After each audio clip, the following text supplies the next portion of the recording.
Hi and welcome. Can I get myself centered here? Okay, so I kept all the time so far multi-streaming. That's why I need a few more moments to set up my monitoring dashboards and chats, activities. This time it will be quicker, so give me a moment. This is stream starting soon, but the may be looking a bit different than usual, what everybody's used to.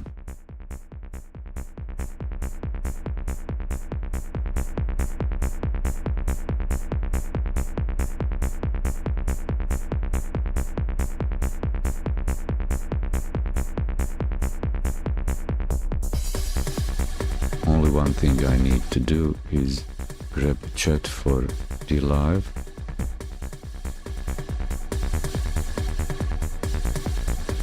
I'm on my channel.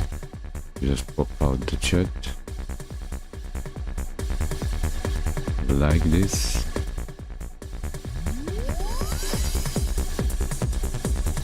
And make sure that YouTube is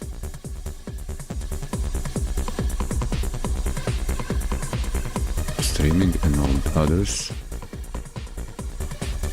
Keep the kick on for monitoring real time.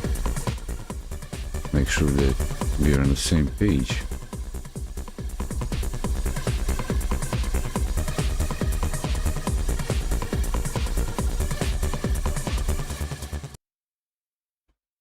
Refresh the YouTube. So it shows me the link to my live stream dashboard.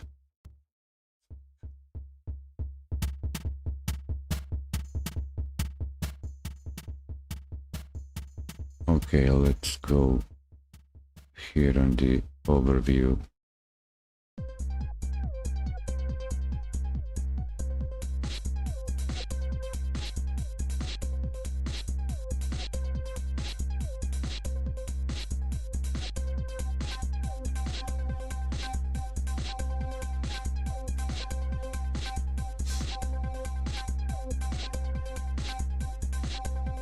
Okay, this is my main landing page, top level domain at edoga.net. I managed to register the top level domain, but just like for the single page, here is the feed for my other websites. International Studio Lab at Edoga, the art collection and NFTs, my artsy stuff, free collectibles, and the creation version. And my top contributor over here in this season, this period. The contributor of the period. It's like a high score, so you can also find yours, get over there on that spot if you do the right move.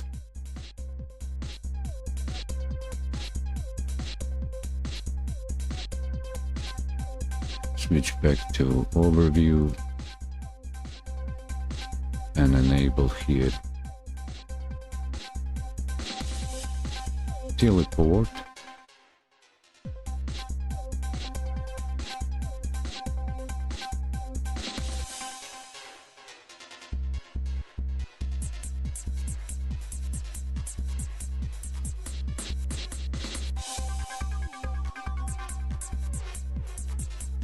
Now you can see that I still need to align these.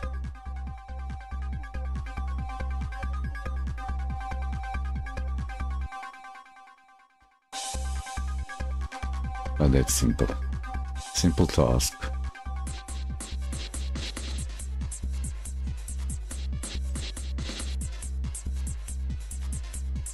This time also continuing with learning game development using Godot game engine. I'll just unpin these messages from last time. I'll just update them by the day number.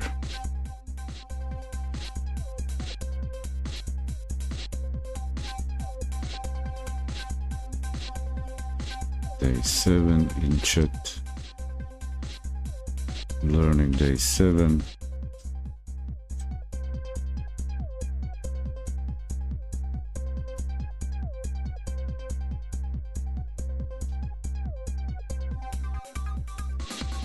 And pin that message.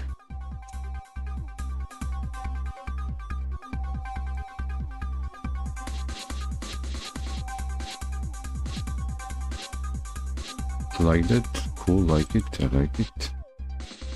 So I keep my audience informed.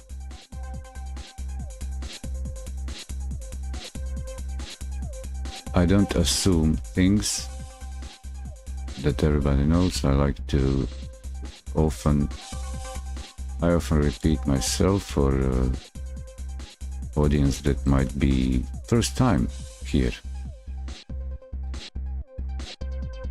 I guess never enough repeating. Is it that repeating is the mother of learning, knowledge? Yeah.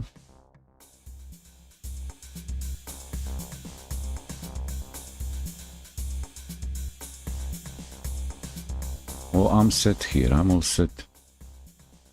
Let's get the script. Intro.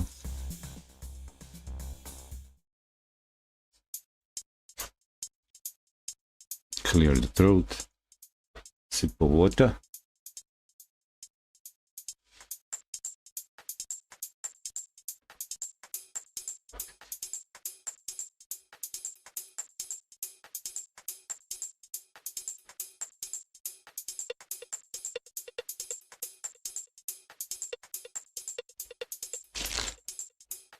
Hello and welcome, ladies and gentlemen.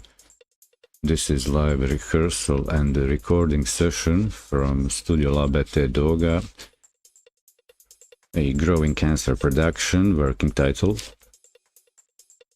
I'm Eddy, your host. I had an update for this part. I'm your host. I'm your host,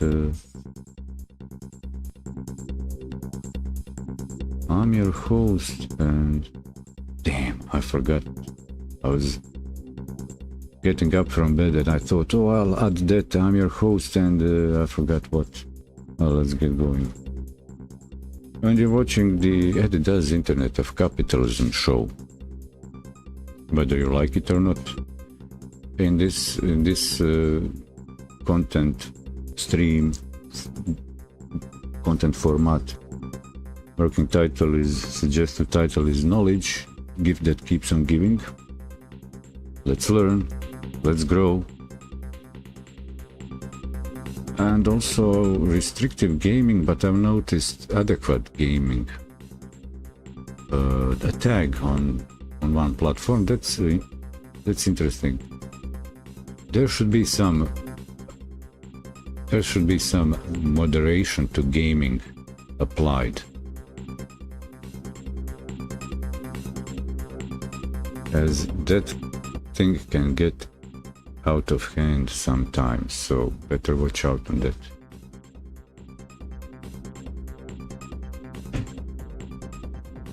Okay, so when I'm done with the stream, when it's sitting over there in the VOD section, video on demand, which is free, you can jump at the end of the video to check for the recapitulation that I do, and before the shorter versions are published, before I edit and create shorter format videos from the long streams, when it's applicable, when it's appropriate. That is the general intro And for the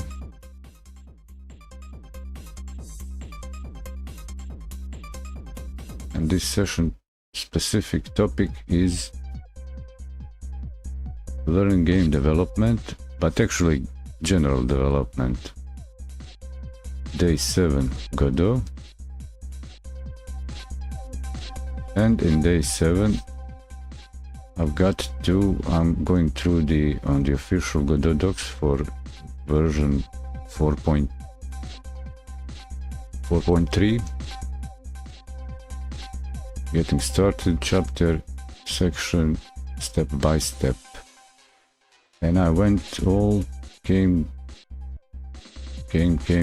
to my first script. That's where I need to go. So in the beginning, day 1, 2, 3, 4, I was kind of speed running this, and I found that approach lacking. So I said, hey, let's go in. I better pay attention in detail to these important bits about intro steps, introduction.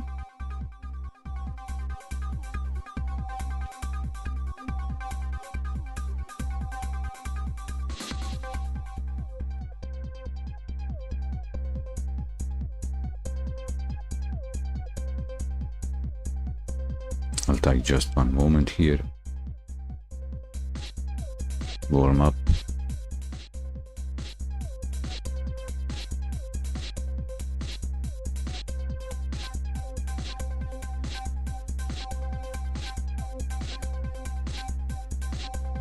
Yeah, I'm warmed up.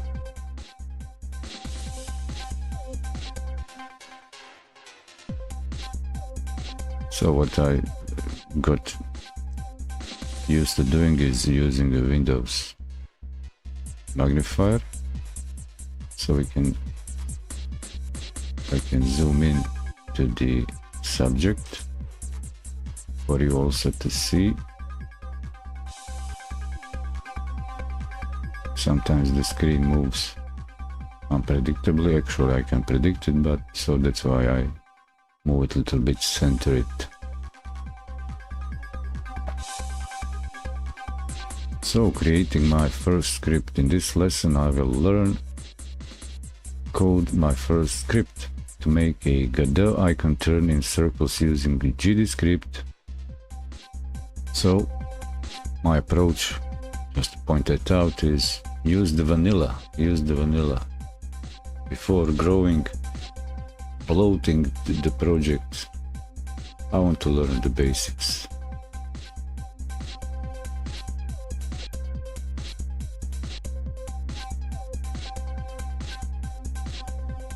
The basics and actually the vanilla stuff, because in the previous session, going through the step by step, I've learned, actually got familiar with the fact that one Godot as a single executable app. Here is the whole installation folder for Godot, just a zip, unzipped. Here is everything. I downloaded a zip, unzipped it, and additionally downloaded the export template to publish the game on different platforms. So it supports exporting a project, supports Android, iOS, Windows, Linux, and web-based or browser-based games. And the Godot itself is this single executable. This console is I didn't use it yet, didn't need it, but it's practical in case when we learn the terminal commands, like talk directly over the API exposed with the engine. One can use it for creating scripts, custom scripting, and running the scripts from the terminal without the user interface of the engine.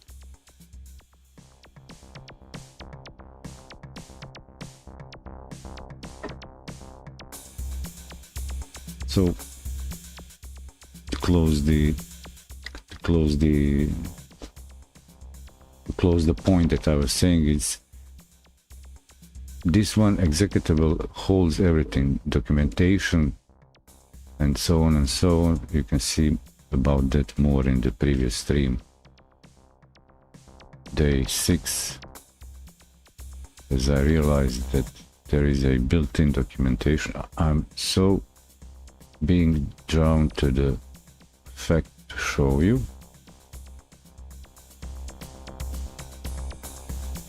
But it's already recorded, so let's go with the learning back on the learning track.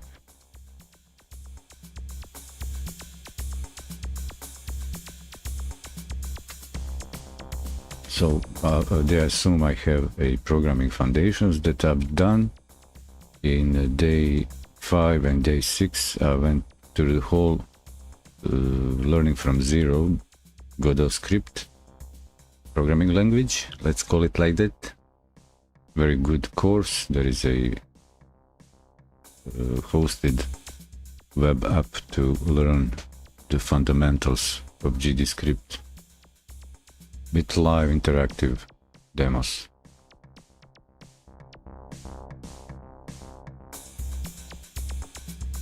I'm ignoring completely C# because it requires additional tooling. I don't want it.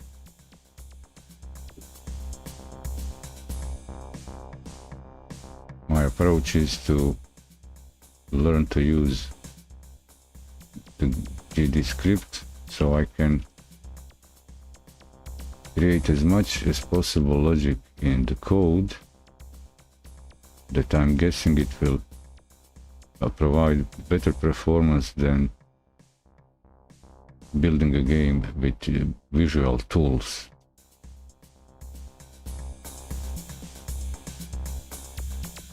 And next step is, first step is create a new project. My project should contain one picture, the Godot icon, that is usually provided by default. I need to create a sprite 2D node to display in the game. In the scene doc, click the other node button. Cool.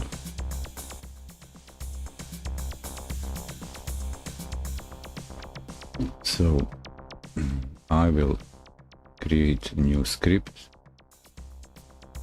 I need to browse and jump to the learning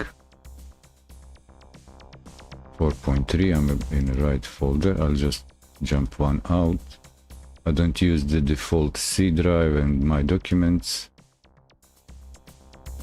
That's why I need to go a bit leeway around. Or what's the expression? I need to go this way. So I'll create this mach per script.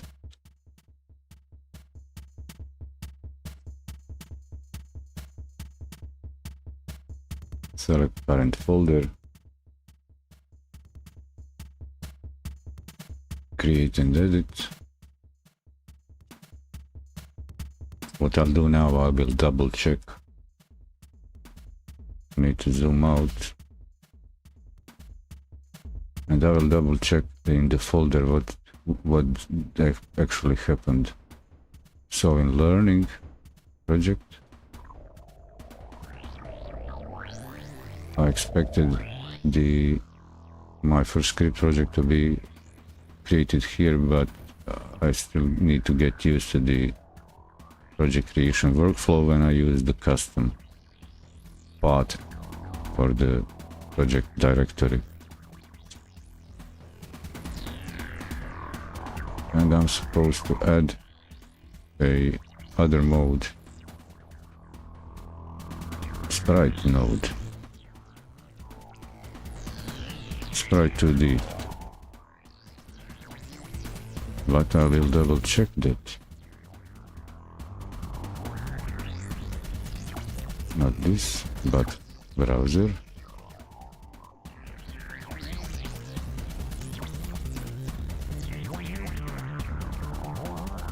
need to create a sprite 2D. So I want to be clear with this on this learning path.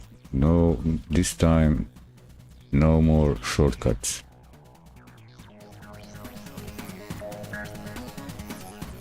I want to avoid the confusion when my project, hypothetical project, grows. How are the files and the procedures?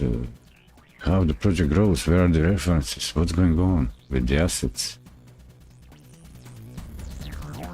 Scripts, scenes, and so on. Sprite 2D. In the scene doc, click the other node button, type Sprite 2D. I'm at that point in the search bar. Yes, so anime Sprite 2D. Sprite 2D node, okay.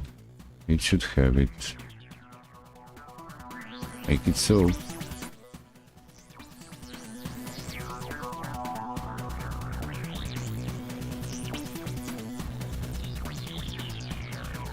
I need to get this not showing so I can use the browser behind for reference how this should be aligned. Because I'm zoomed in using Windows magnifier, and if I go too close to the screen edges, the viewport will move.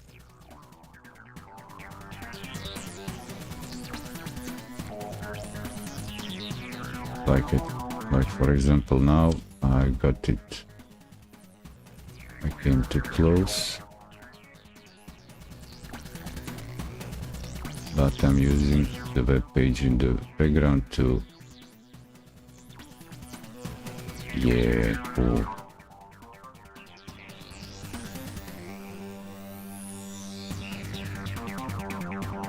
So my scene now contains this thingy. And if I, and when I switch back to the browser and follow the instructions, a Sprite 2D node needs a texture to display. In the inspector on the right, you can see that the texture property says empty. To display Godot icon, click and drag the file icon.svg from file system doc onto the texture slot. So sprites, the images they show are referred to as the textures.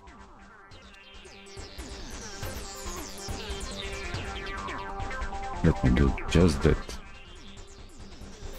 So this is the thing. Sprite 2D is selected right here. Enable my highlighting left, right clicking, left, right, actually left, right clicks, so they're showing blue and yellow, and keyboard control double tap highlights the mouse, so I can direct your attention what I'm doing. I don't have a plugin that shows the keyboard strokes, printing on the screen keys that I'm pressing, but during this process I avoid using shortcuts. It's better at this point to, so I'm moving the icon to the slot texture where it's saying empty. I've done it. I've done it. I've done it. Can I just... Yeah, cool. This is cool.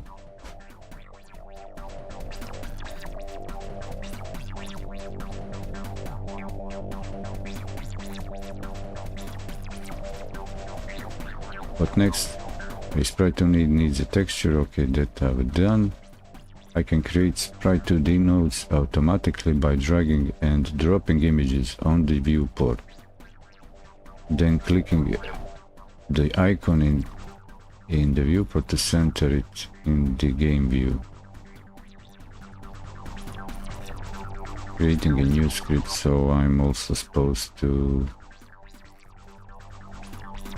do this action. Select this move. Sprite is selected already.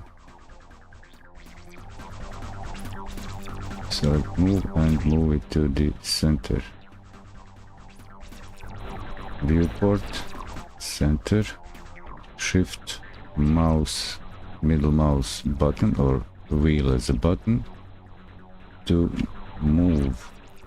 Now I'm zooming in to frame for us to center the viewport, because theoretically game viewport shows infinite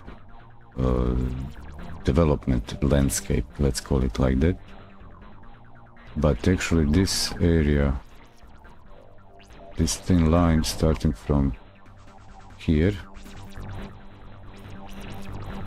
is actually, this is the 0,0 coordinates, xy 0,0, and this is the viewport size, like the game resolution, let's say. And if I zoom on this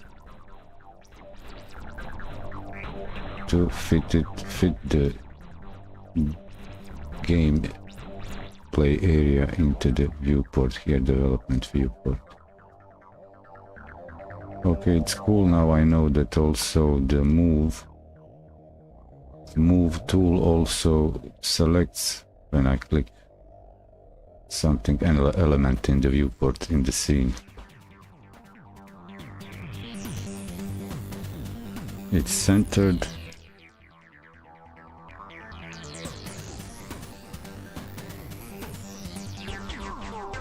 Creating a new script. To create and attach a new script to our node, right click on Sprite 2D and select Attach Script. That's not new for all of us that are here from the day one, as that operations I performed several times during tutorials in day 2, 1, 3, up to 4. Attach new script. It allows me to select the script language and file path among other options. Change the template field, this field in the new script node. Actually, attach node script, new script to attach to the node to object empty. Change the template field from node default to object empty to start with a clean file. Leave the other options set to their default values and click the create button to create the script. So object empty.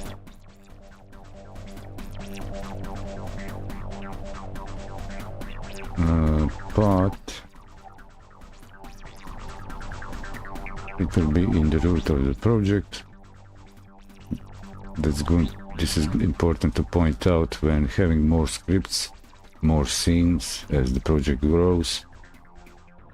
It would be good to create subfolders, subdirectories to organize scripts and assets.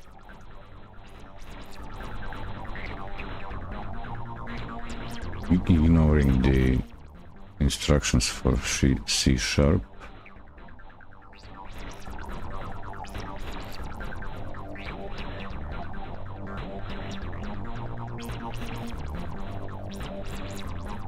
I ignore C#. Not just that I kind of, well, so I can port the development on Linux, that's the thing, or any other platform that doesn't support tools, C# tooling, that's the thing. I want to be able to just grab my project folder and continue on any other platform without the dependencies for C# libraries. In average, all our devices, computers are fast enough today to run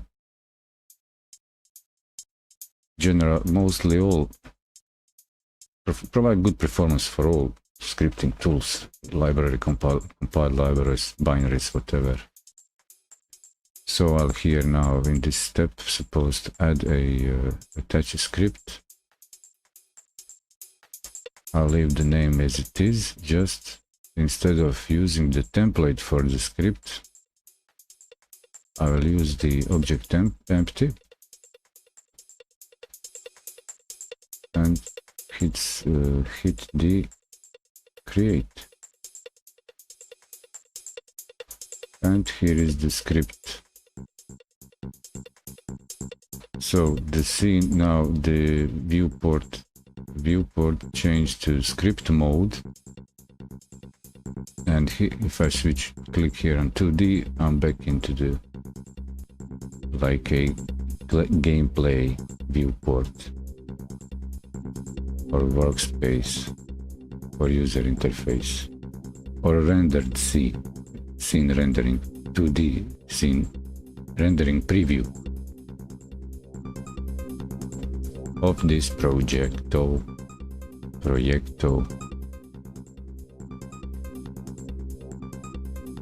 Back to the instructions, follow the steps.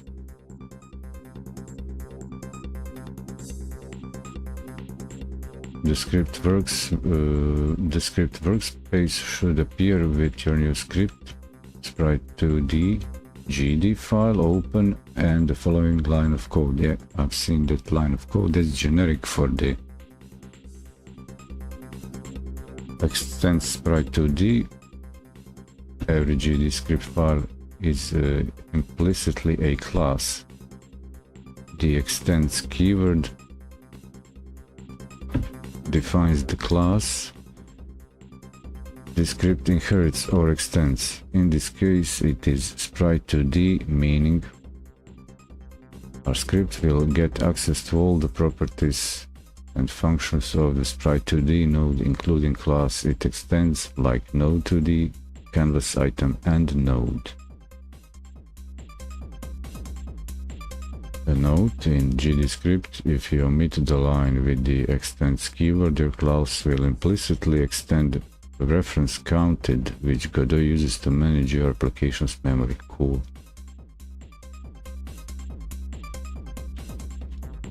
Inherited properties include the ones you can see in the inspector doc, like our node's texture.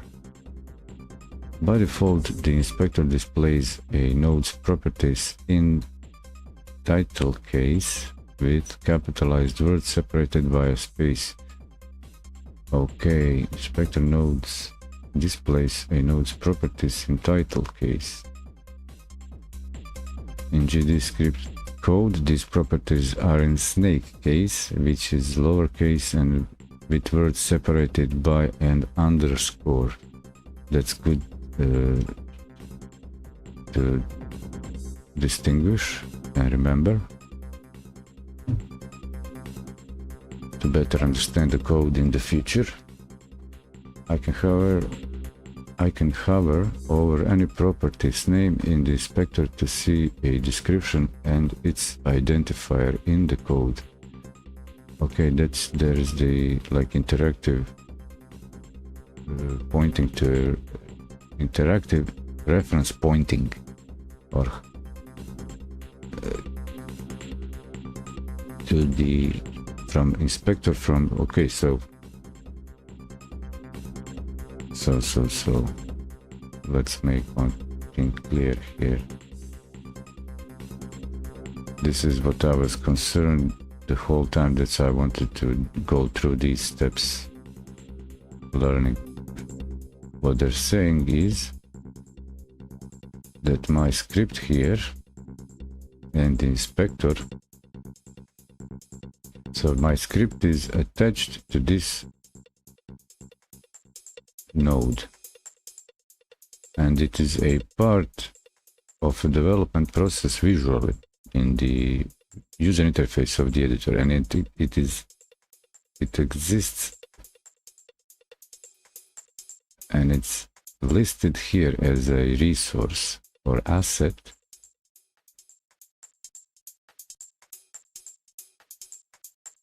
and here is the script file in the file system for the project. Content of the script is here,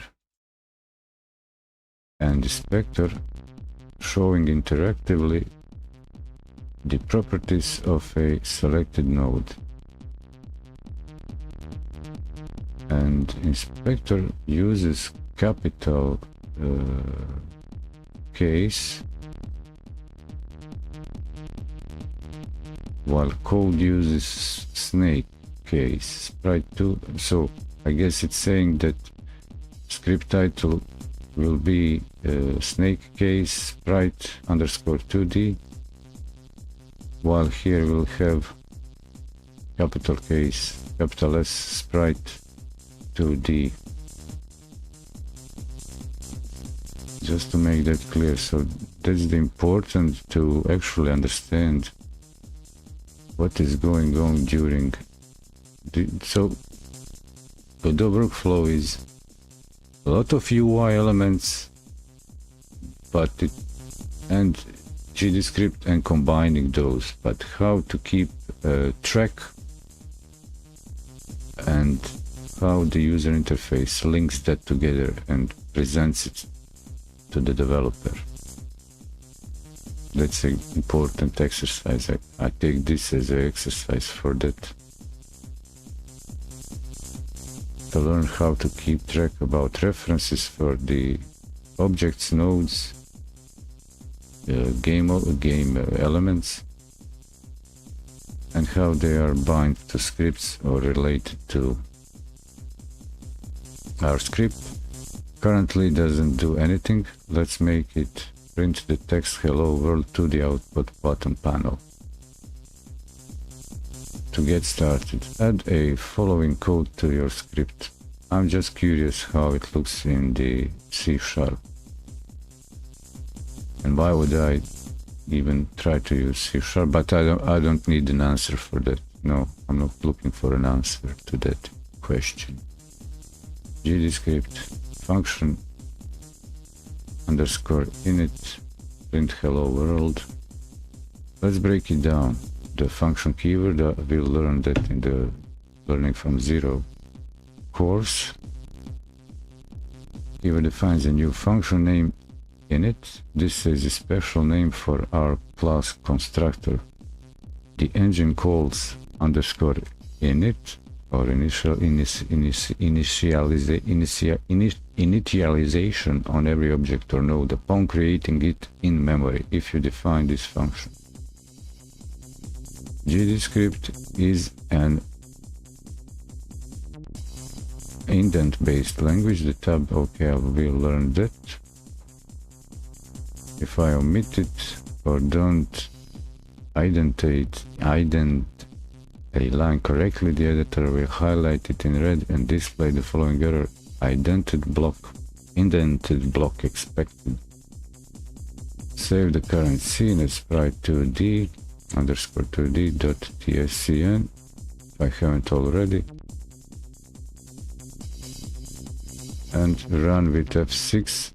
Run the scene, not the project. So I will print function, type in function right here. I'm not still super clear about the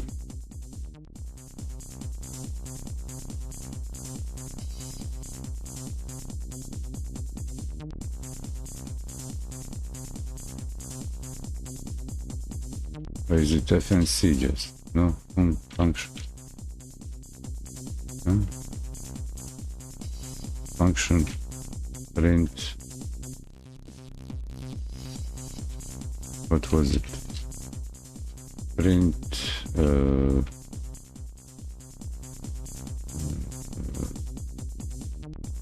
saluti di tutti. and I save the scene. Well, if I press Ctrl S, it will save. See, selected to save a scene as.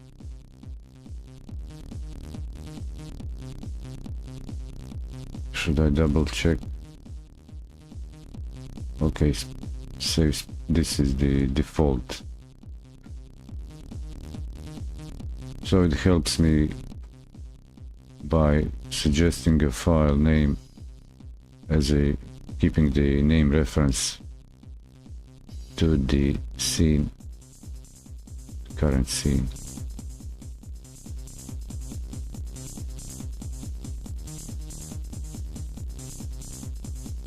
And I can run the scene. Here is this thing. It's a little bit too large for my taste, but we are supposed to have here, where is it? Okay, so here it is in the out, so here is the output. I've clicked on it to expand it so we can read here. And here is the message I wrote.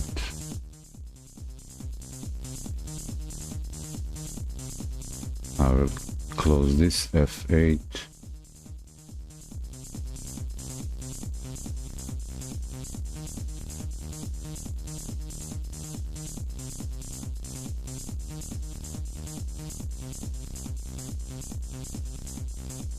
And next step.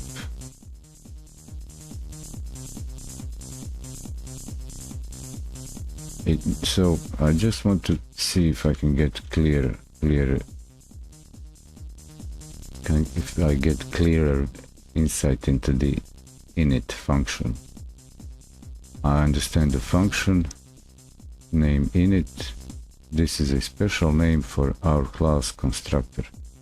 The engine calls. So I'm assuming that the init initialization is will appear for every scene.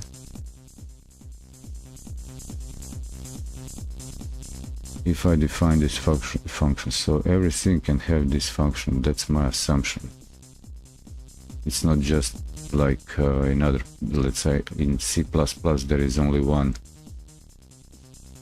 initialization entry point for the application.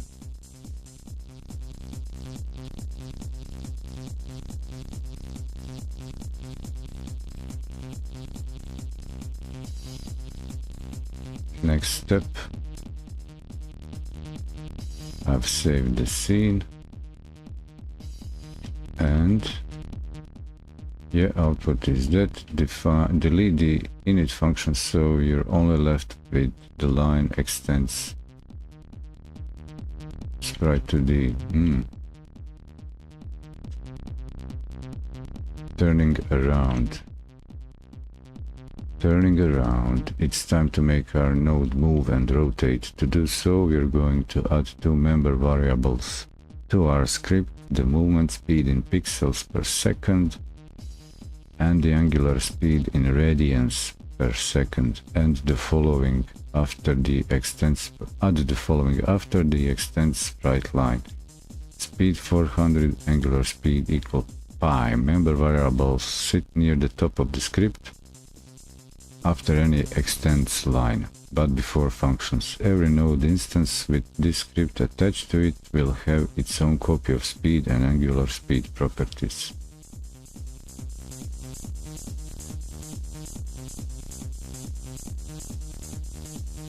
So they say that I should delete this, but no, I will just comment it out and use this and say var speed equal 400, like suggested, variable angular speed equal pi.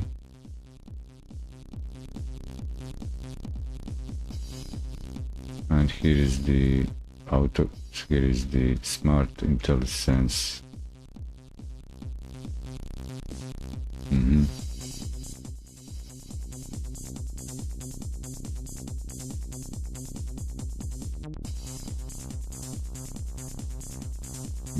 Back to the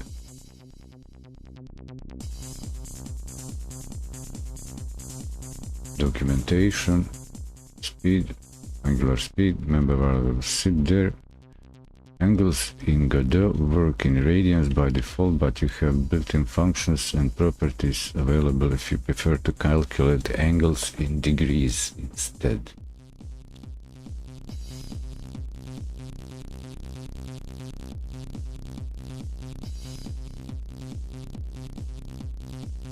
To move our icon, we need to update its position and rotation every frame in the game loop.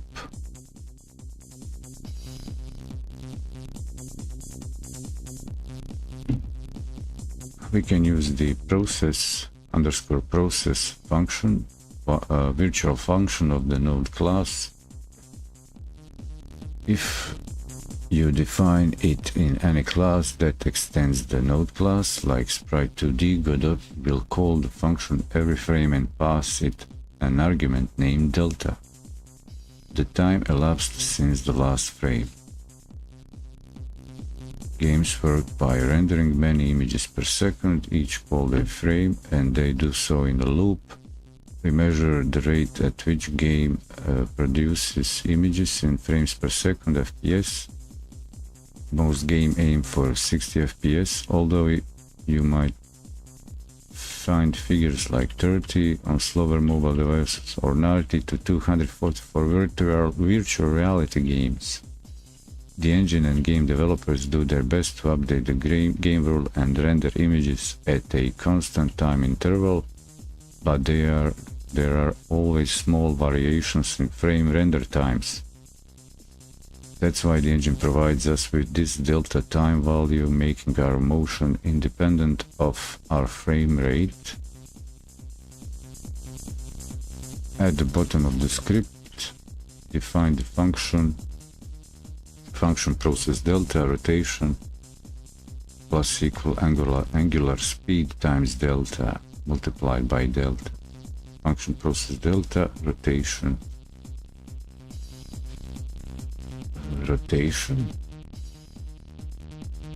Was there a angular speed?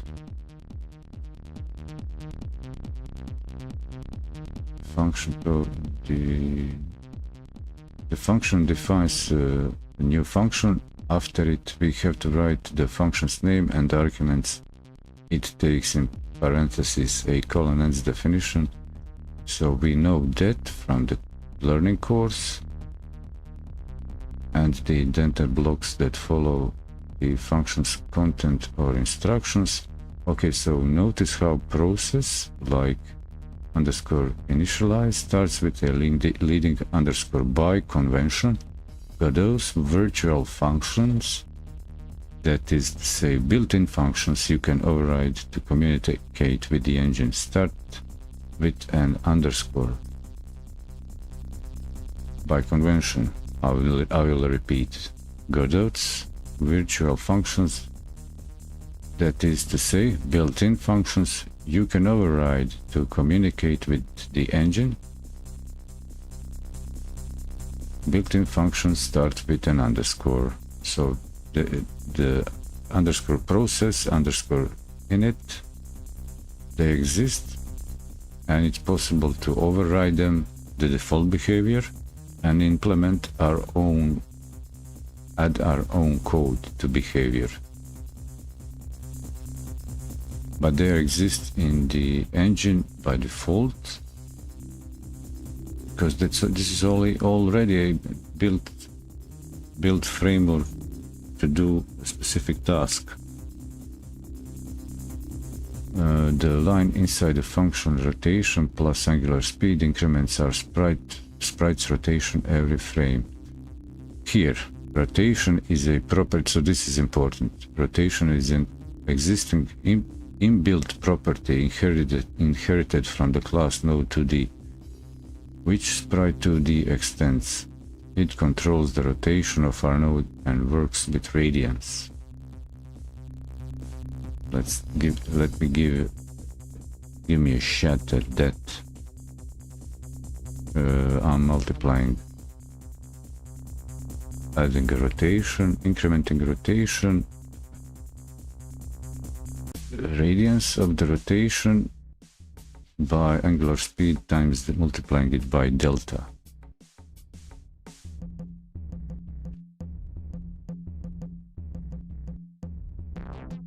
Okay. So I will create function or call the process. Yep, I can use this tool to autocomplete, and I squeeze these things so I can see the full line. And it is an existing property plus equal angular speed auto-completion using learn to use tools provided delta right away like that. And if I switch back to the browser,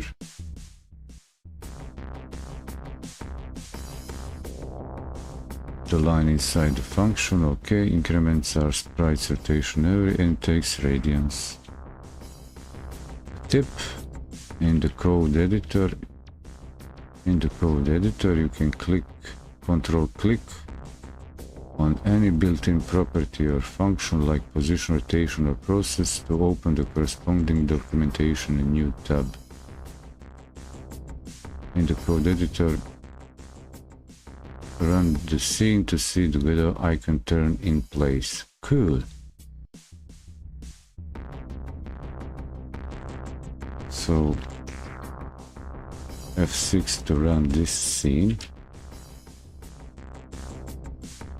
There he goes, here he goes.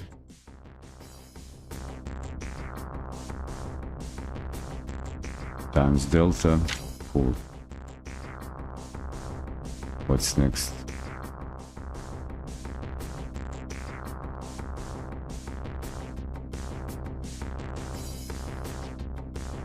At the moment, sorry about it, it's annoying me moving the screen every time, but this is the best.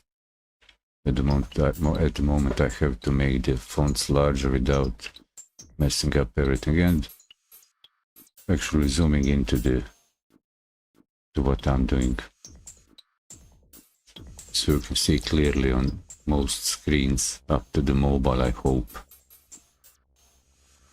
In C#, jump over that for now. Well, in C#, notice how delta argument taken by process is a double. We therefore need to convert it to float when we apply it to the rotation. So I'm guessing that in GDScript it's the float by default.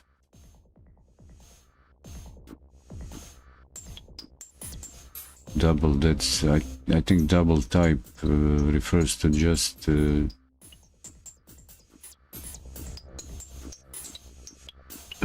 numeral type with 2 decimal places. I'm not super sure right now. More info can be found in the class reference and GDScript documentation. Let's now make the node move. Add the following 2 lines inside of the process function, ensuring the new lines are indented the same way as the rotation. Okay.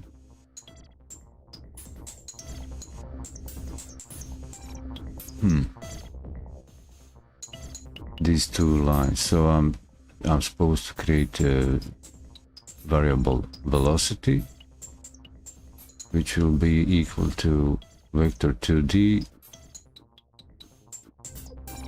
up rotated by rotation times speed. Position plus equal velocity times delta. Okay, so as we already saw, the var q defines a new variable. If I put it at the top of the script, it defines a property of the class. Inside the function, it defines a local variable. It only exists within the function's scope. We define a local variable named velocity, a 2D vector representing both a direction and speed.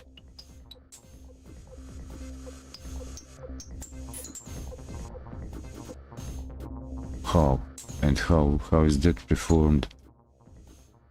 Vector 2 up rotated rotation.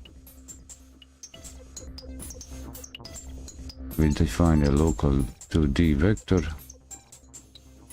To make the node move forward, we start from the vector 2D class constant, vector 2 up, a vector pointing up, and rotate it by calling the vector 2 method rotated.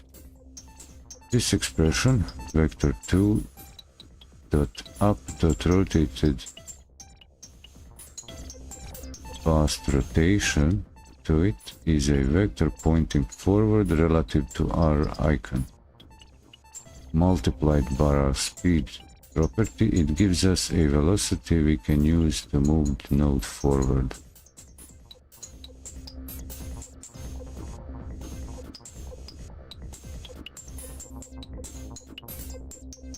Well, I guess there is, since vector contains two sub-variables, it has a sub-members, so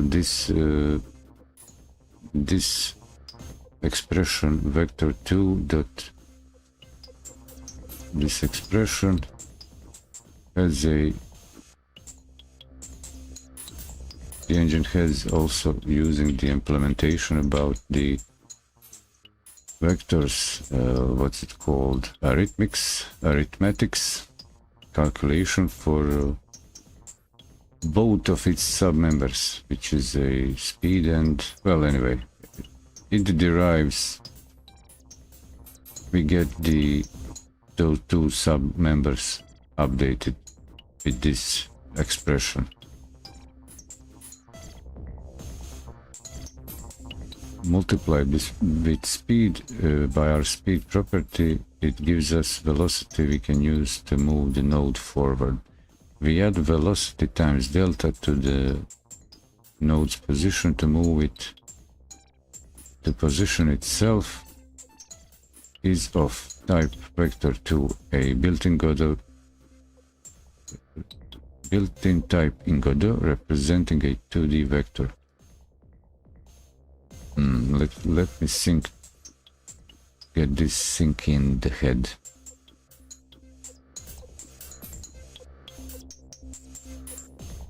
We defined a local variable velocity, a 2D vector representing both a direction and speed.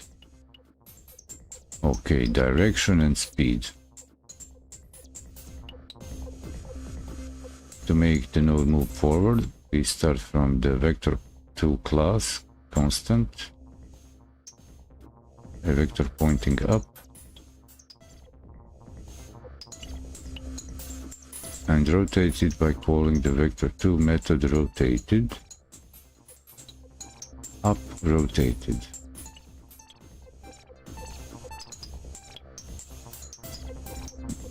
This expression vector up to rotated rotation is a vector pointing forward relative to our icon. Multiplied by speed property, it gives us a velocity we can use to move the node forward.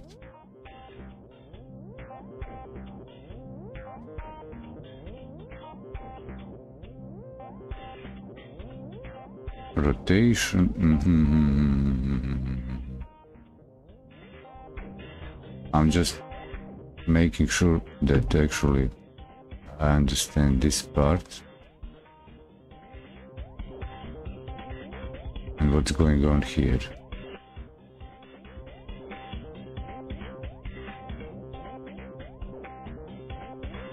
Stop jerking around.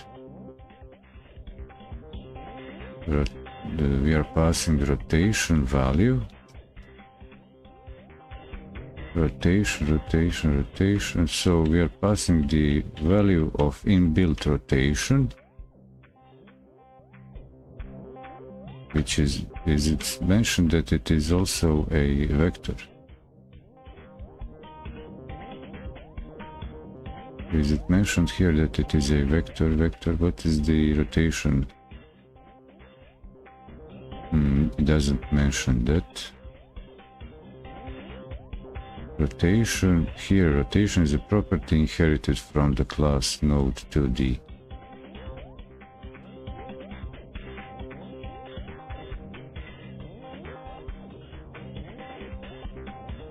Okay, so I could check the documentation. Let me check. I want to see, let's learn about the rotation. Where is it? Rotation. Where can I learn about it? Back to this. I do what to learn? What's the shortcut? This time give me a shortcut.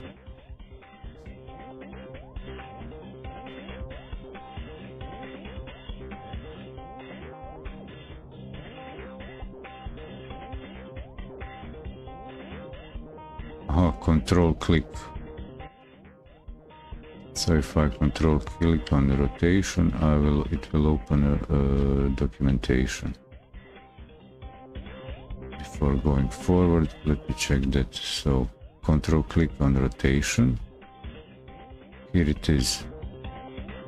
So it's a float.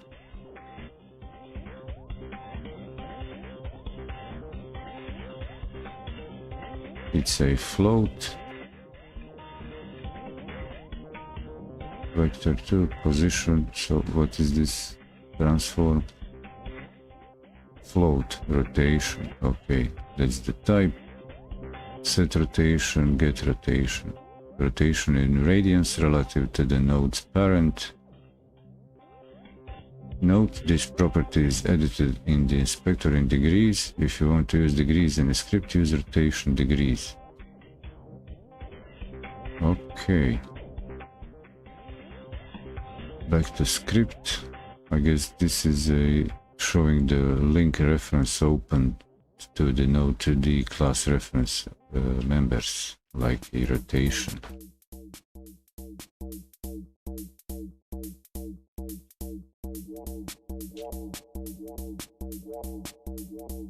I might just take this for granted, take it as it is, but it is important to understand. I want to understand the physics, how this physics is implemented, this angular movement, because there is already built-in library to solve those calculations. I don't need to implement again, reinvent the hot water, implement my own angular movement and how to integrate it. New integration. It's already, the classes are built, but I just want to align my logic with what is already available here.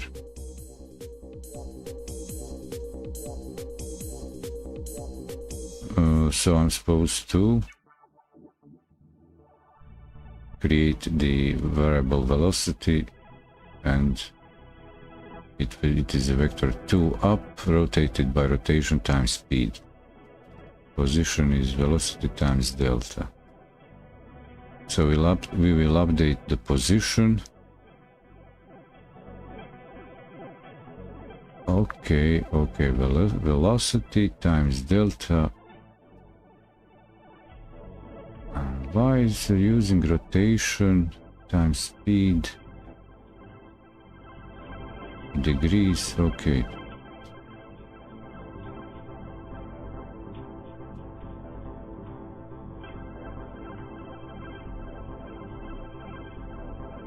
I will not. I want to exercise my ability to memorize, the skill of memorizing code text, but exercise the logic to use the ability skill to create the code, applying the suggested logic.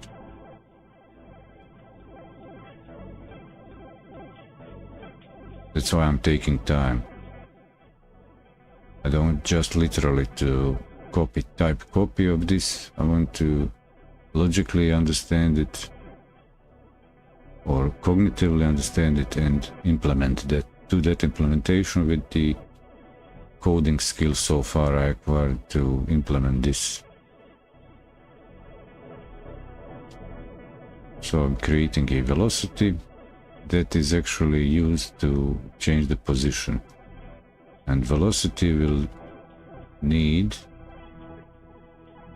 this vector 2 that, and it is changing by rotation. And how is the vector up? I might expect even spiral movement, but spiraling movement. Vector up rotated by rotation. I have that in the code and speed, so vector up rotated. Okay. So variable velocity is equal to vector 2 dot up. There is a code hints I can use. That's nice. And rotated rotation. The rotation that we already have here times, was it times the speed?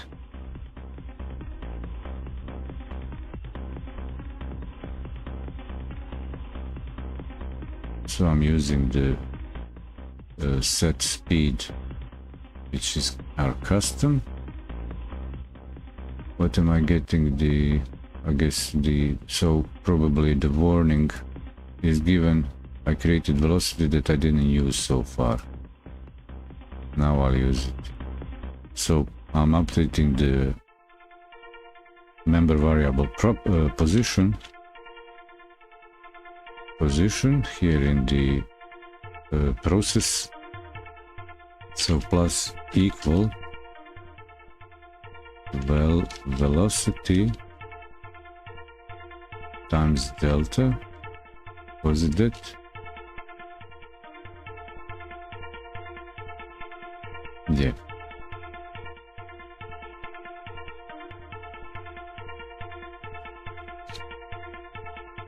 So position is increased by addition, but the value added is changing non-linearly.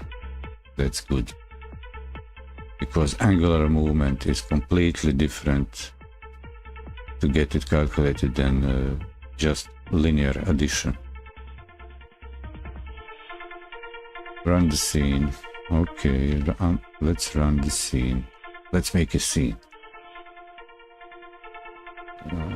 Please do behave. F6. Okay, lovely and somewhat understood, but I don't think that is in the right position. And why is that? Why would this be over here? F8. Did I close that? Can I see?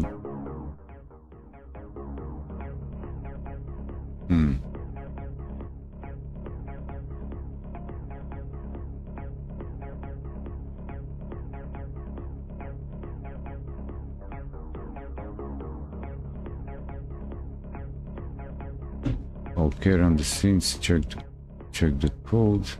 That's good. Next step would be moving a node like that doesn't take into account colliding with walls or the floor. In your first 2D game, you will learn another approach to moving objects while detecting collisions. Our node currently moves by itself. In the next part, listening to player input, we'll use player input to control it. Complete script 1. Here is a complete script file for reference.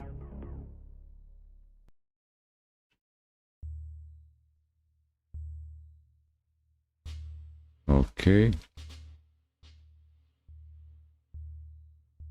And with our in the stream, our 10 minutes, 11, time to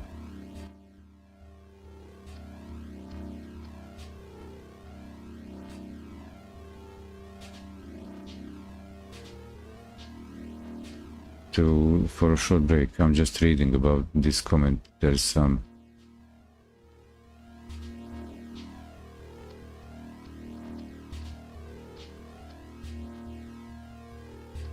let's see. There's a better way to do this in Godot. I simply evaluated the derivative of the position vector of an object in a circular motion. My hand and heart.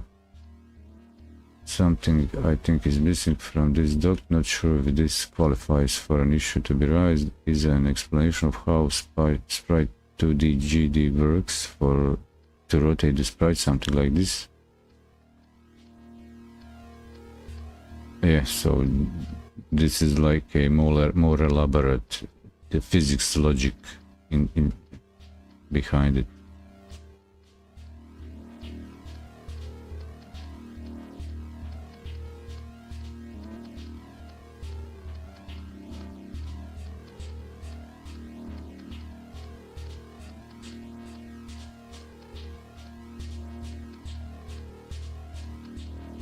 Yeah, so I think you're this is not there. So this is his the comment is about the implementation of the sprite 2D, but sprite 2D is specific use case in 2D, and that's what the use case is for. He went as a more math and physics background into elaborate how to graph movement and speed, but the implementation he suggests is for use case where we don't have already tool functions provided for the specific task. They can be applied for the engine, for the game logic, to keep a track of to let's say build an algorithm in game to help game logic to predict the engine behavior.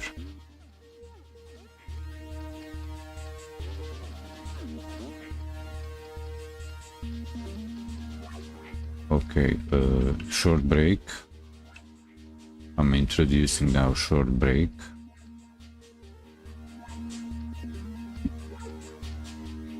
Let me get just position for the next. Short breaks consists here of chiptunes, Commodore 64 music. In this scene,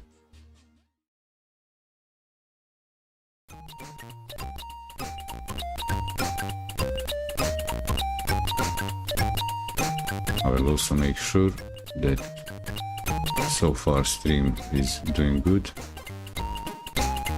Yep.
I'm ready to continue.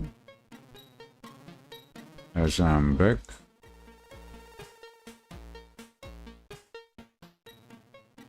cool down the music volume, go to the full screen for the follow the course,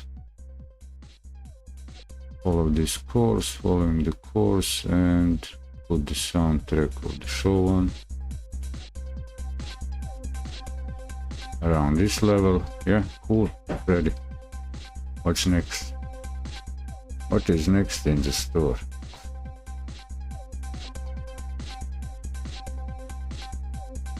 So, I'm on the player, listening to player input.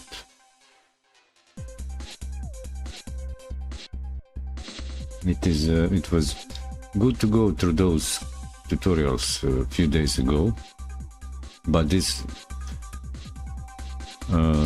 complements with these important explanations. How is that implemented? Actually, it was okay to follow the more advanced tutorials, but it wasn't clear to me why. I have always questions why.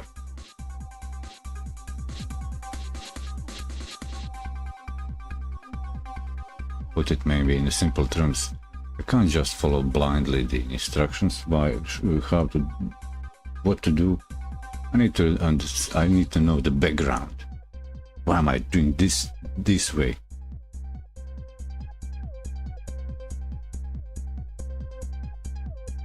Some tasks require just listening, following blindly given instructions, but that takes into account the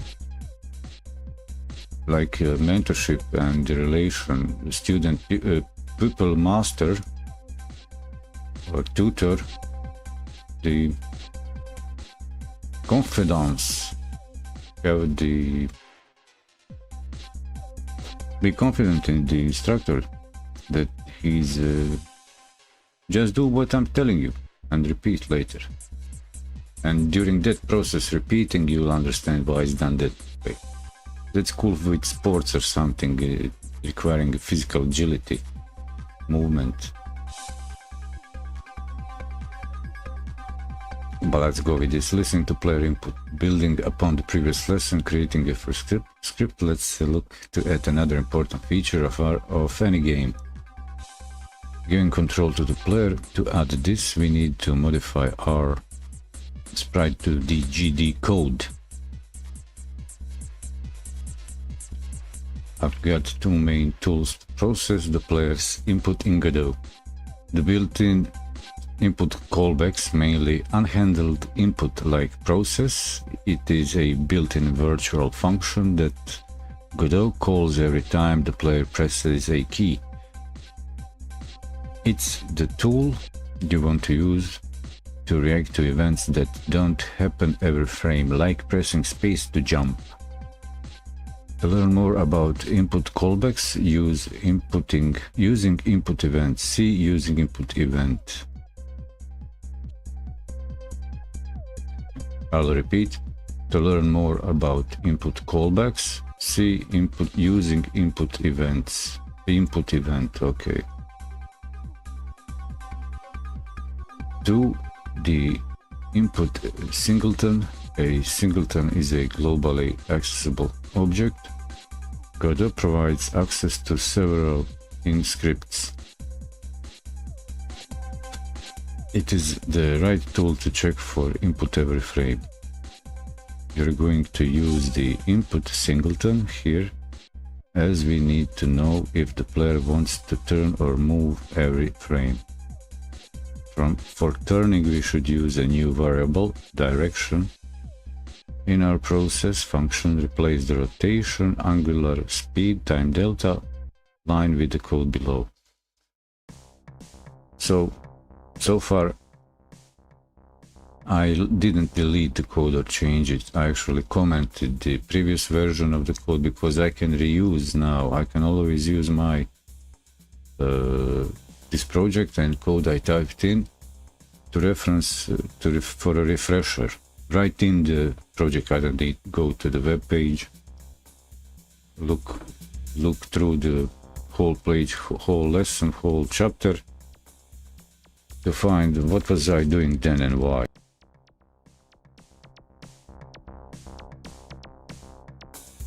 So let's see what's in stake here. For turning, we should use new variable direction. We replace the rotation angular speed line with the code below.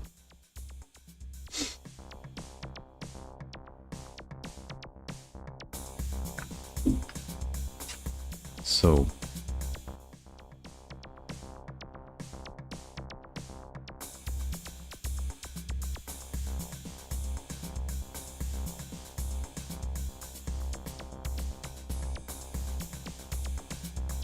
I will just update my code up to this point. I will not add this new code.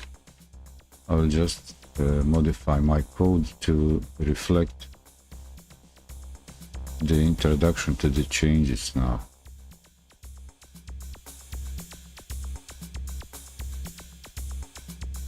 So what I'll do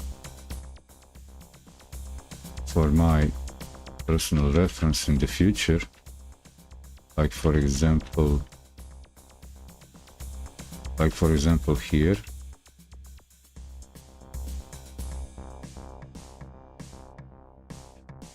I will add a comment and kind of do this just to create a logical comment block and say, okay, so this would be a top and bottom, and I'll say here I will repeat this, and here I'll say have a kind of a title for this. Maybe this line is not required, but just to visually close it, create a code wrap, comment wrap around this. So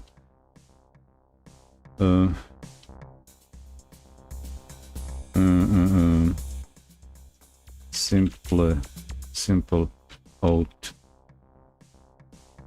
use of print to show a custom message in. Okay, let me see. I need then to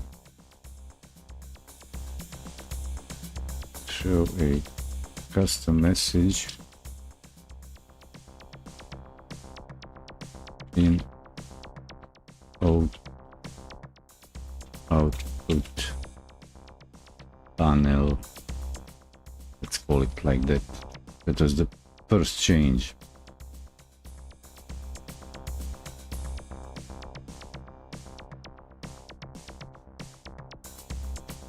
So this way I can always reference to my script that I have learned, even this little bit.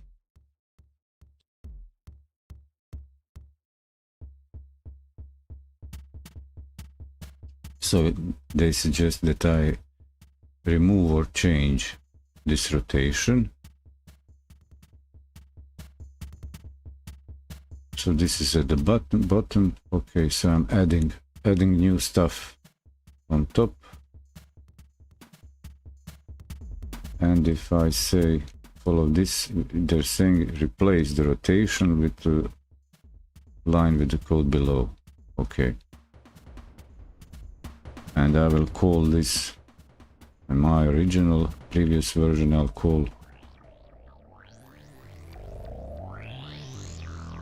say this is like this and like this, not underscores but these thingies. Copy up to this point, and this I'll say here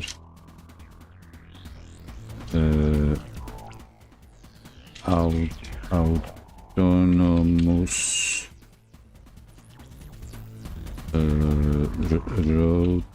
rotation animation, rotation animation, autonomous in place.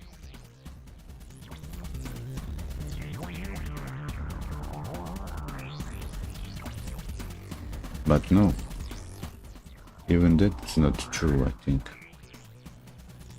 No, that, oh, okay, okay, so this is a, this is autonomous rotation in place, while this section adds like a radial movement, and I'll create this code. So radial movement,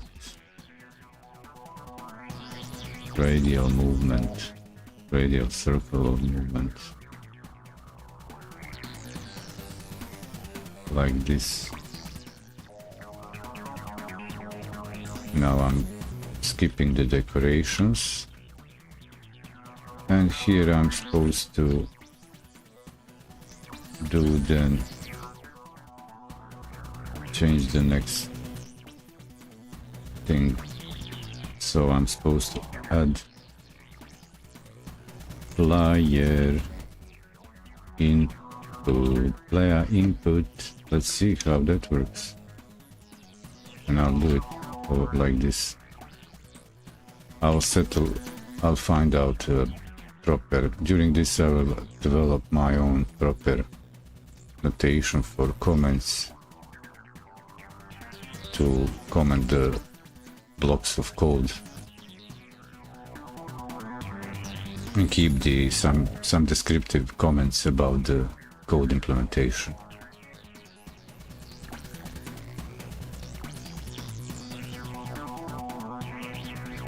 So that line is commented, and we got the variable direction equals 0.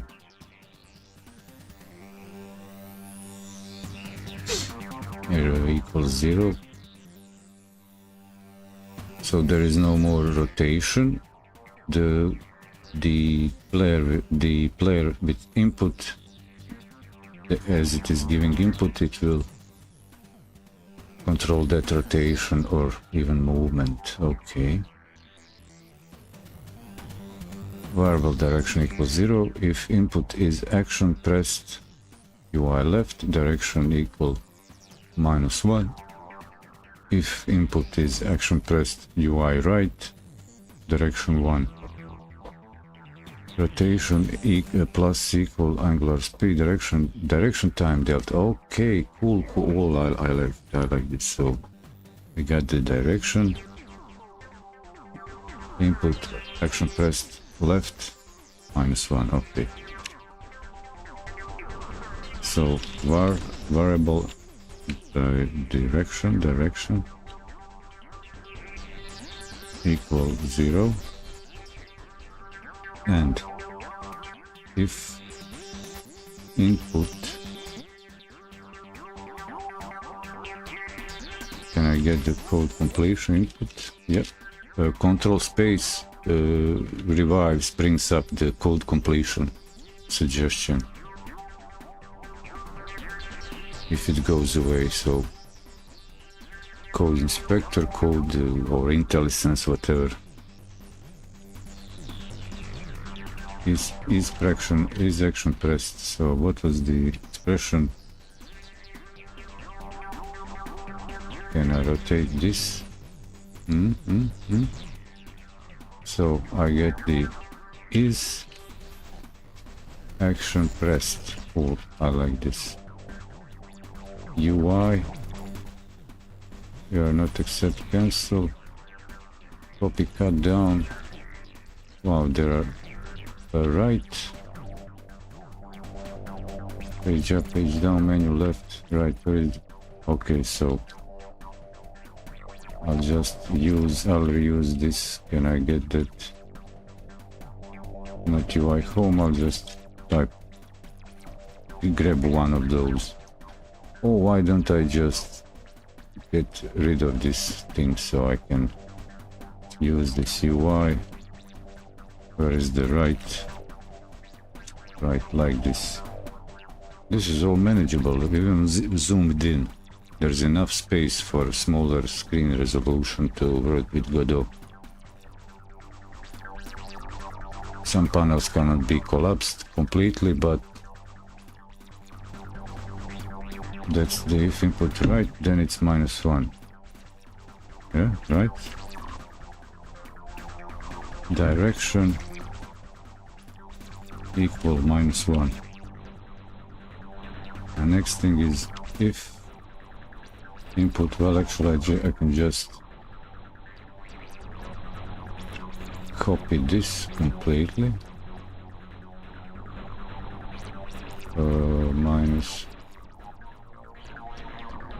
-1. Well, rest.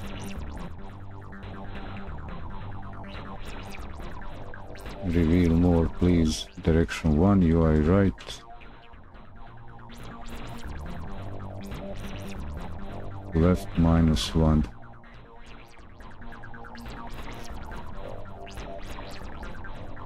I can't distinguish. Mine left is -1, right. Okay. Well, the order doesn't matter. Whether it's first right or left. It will work for both cases. So right is -1. I'll just copy all this. Can I copy the line? Can I go in the home beginning, select it like this, copy and paste it here, and change this then to left and say 1. And now in this line, what's supposed to be said, now it is the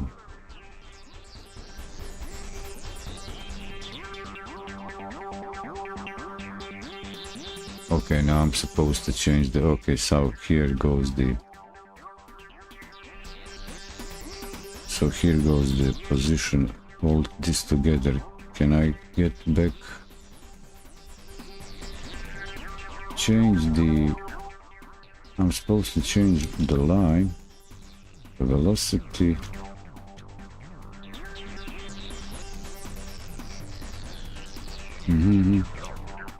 so just the replace the rotation with all this.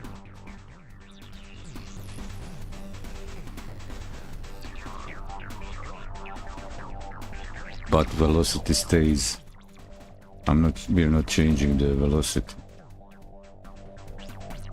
Okay.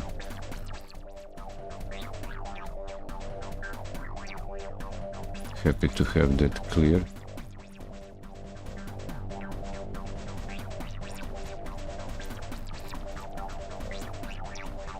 But I will actually, so I need to, I'll take both of these. I will copy it and comment it here.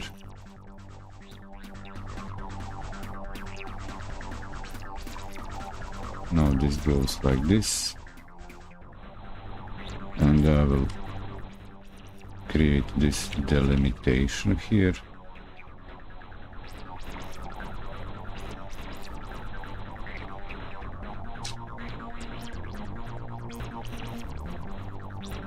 But I will add here this and say then that velocity is times direction, right?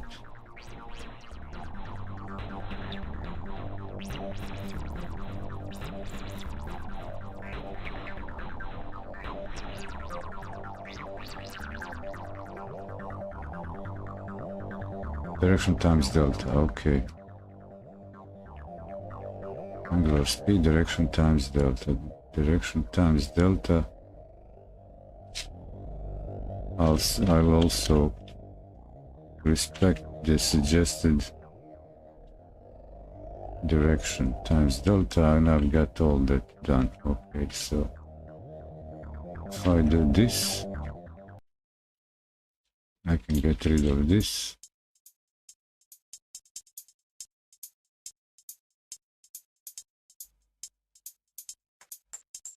Player input. Okay, so only thing what I'll do, I'll just do these. I'll add spacing in the code.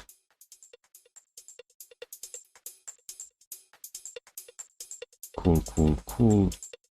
So our direction local variable is a multiplier representing the direction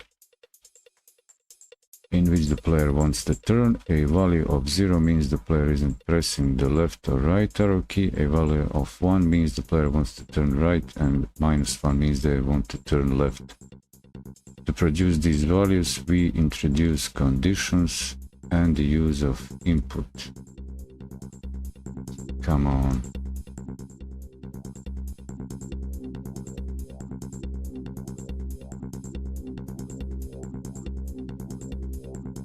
Okay. So when I click, the magnifier moves, centers on that bit of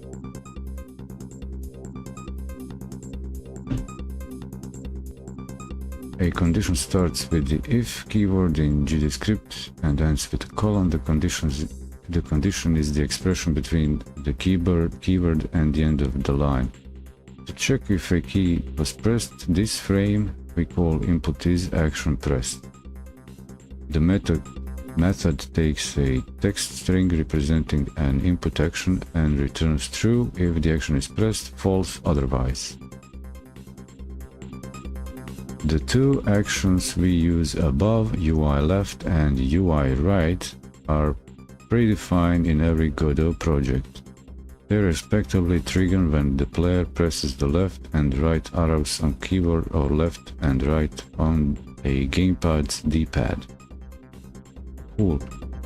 Note: you can see and edit input actions in your project by going to project settings and clicking on the input map. So it's possible to do the custom input mapping or use the default stuff. Finally, we use the direction as a multiplier when we update the node's rotation plus angular speed times direction times delta. Comment out the lines. Comment out the line. Well, actually I did that. Comment out the lines.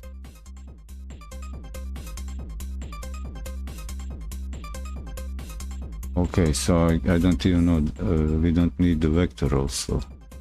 Velocity. Velocity not required. This will ignore the movement without player input. If I run the scene with this code, the icon should rotate when I press left and right.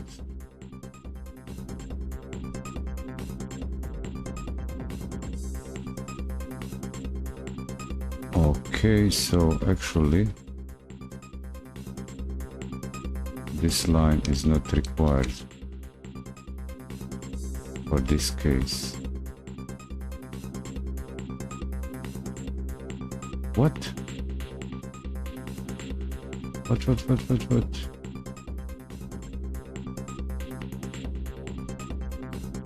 So I wasn't paying attention. What's going on? Angular speed without, okay, but without the no velocity. Velocity is out of, is deprecated. Okay, completely deprecated. So it's angular speed Nice, nice, nice, nice. I've saved it. I run the scene.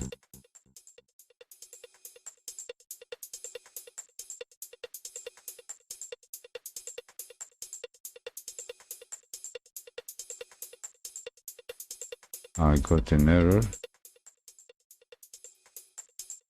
Invalid operators detected. Where?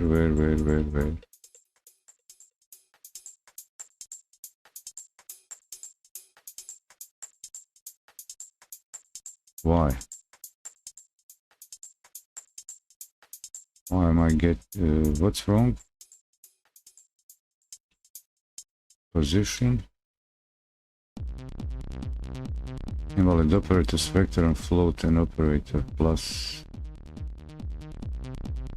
angular speed is pi, direction 0. So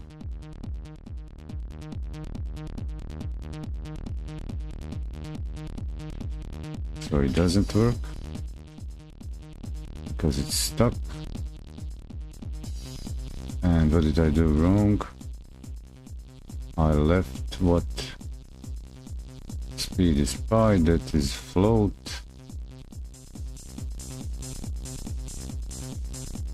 And direction, angular speed, which is float, direction is okay, vector 2 and float. Time delta, position.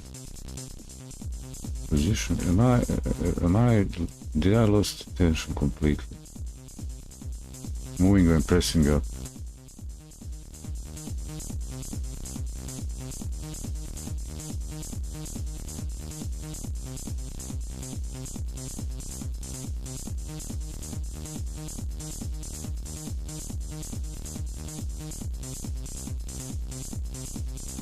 I skipped something here. I've confused myself. So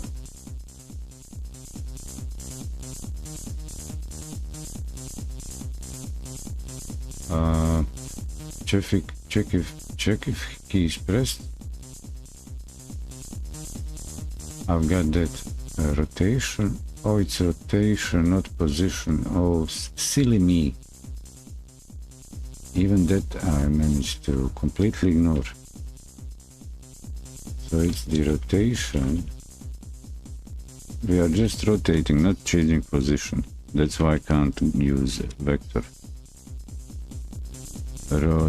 Rotation.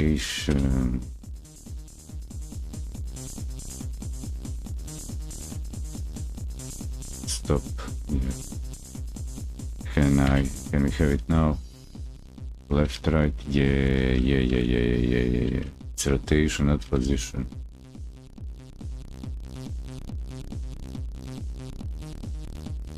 Okay, respect.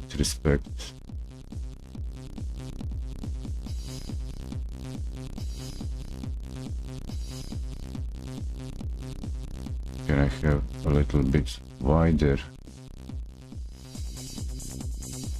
Like this, and maybe squeeze all these panels. No, can't squeeze the panels.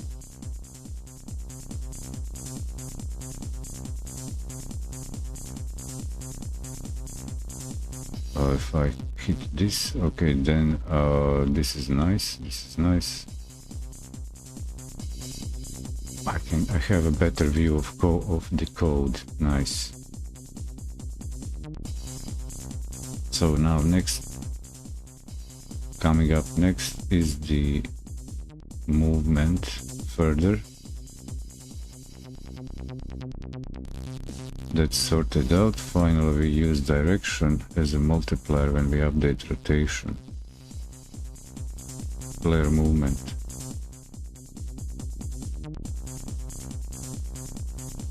Where did I get to this? So these two actions, they respectively trigger. You can see and edit input actions.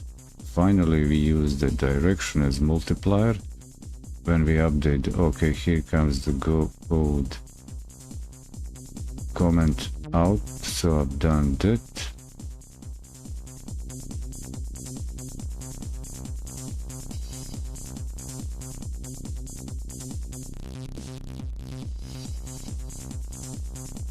This will ignore the code that move the icon like that, left, right. Okay, press moving when pressing up. The only move when pressing a key we need to modify the code and calculate that calculates the velocity. I'll repeat. To only move when pressing a key, we need to modify the code that calculates the velocity, uncomment code and replace the line starting with variable velocity with the code below. Vector2 0. We initialize the velocity with the value of vector2 0, another constant of the built-in vector type representing a 2D vector of length 0. If the player presses the UI up action, we then update the velocity's value, causing the sprite to move forward. So I need to check if the value input action is up, and that way we get the interactive interaction into the velocity assigned to use it in the code. So I'm supposed to, I will not uncomment and change the code. So velocity is now vector2 0, and I'm checking for the UI up, rotated rotation speed. Okay, only then we will run the previous code version.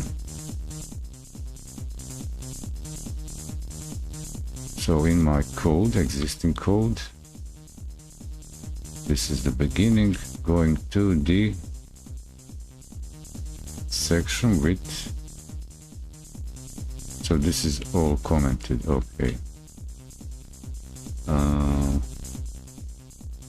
I don't need that, but I need it. I need to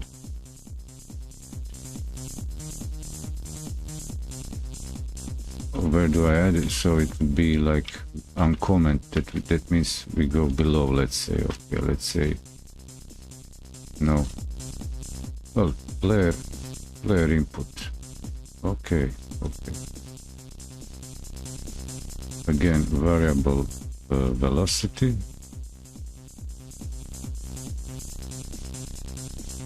Variable velocity equal vector2 dot 0, and here I will check if input, use the code hint, is action pressed up. Well, I'll use any of these and just because it's very long. Up column, and here we say that previous thing, which was velocity is now, what was it? No, escape to quit the, so it's not I'm not changing it. Where is it?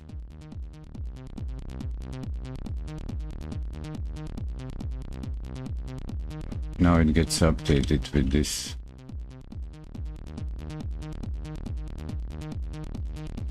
How about am I using also position?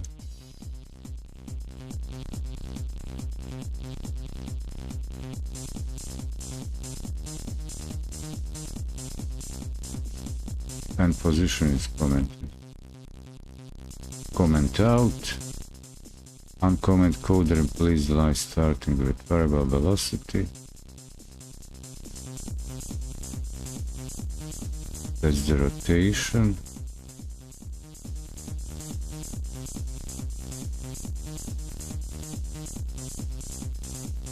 But we are not changing the direction. Where is? So they've missed this, mentioned this to uncomment this part of code.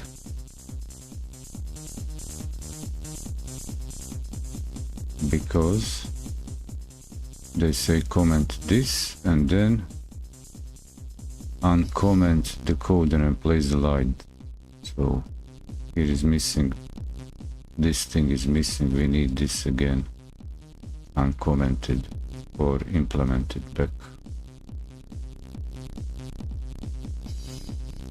To initialize the velocity with value 0, another constant of the built-in vector type representing a 2D vector of length 0 if the player presses up. So little slip, if you run a scene, this should be we should be able to do this, and then here will come in the comments, user comments section, it will say, oh, you missed the mention to where the actual points are. Look at these newbies, super newbies using this script. Is anybody saying about this? No, nobody slipped that they just probably copied the code. But I know what I need to do. We know what we need to do is I'll leave this. Why I'm leaving this, not deleting this, because I can reuse this code block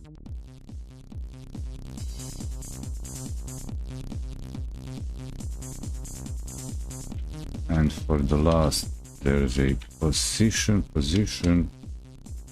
changes like previously with the, I guess, velocity.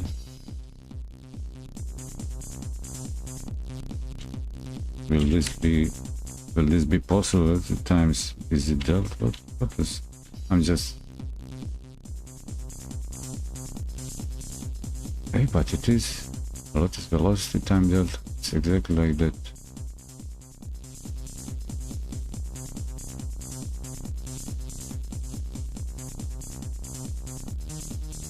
What's not allowed? Assignment is not allowed inside an expression. Where?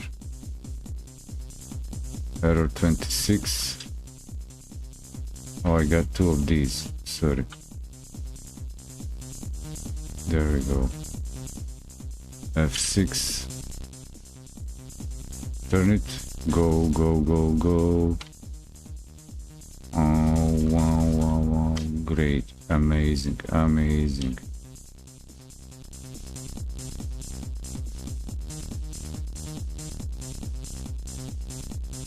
I didn't center.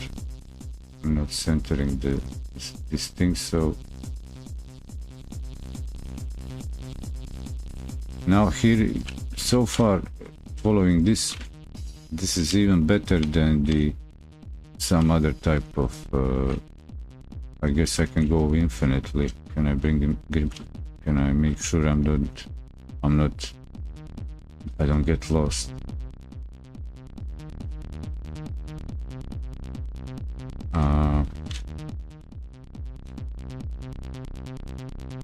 Why is this better approach to learn? Because here we have a simple image.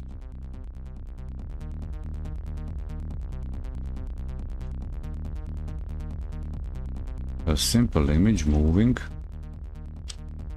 that is imported. So this icon is imported asset. It's not. I want to create with the code in the engine without importing. I want to check what are how to do that in the engine. What is it capable of? How much graphics I can generate with the engine without reaching out to imported assets. And I need to figure out, learn here the basic, like example, collision detection to prevent player character going infinitely somewhere outside the viewport, or implement the camera. Camera following. F8. This is 2 hours in, and I'll close this chapter. let's just check. Come on, don't be nervous, slowly, guy. And now using signals, okay, I'll complete using the signals. I'll just have a short break here to get some blood, to bring back blood in my buttocks.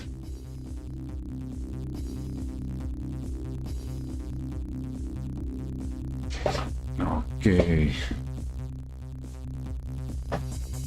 Well, short breakity break. Let's just check.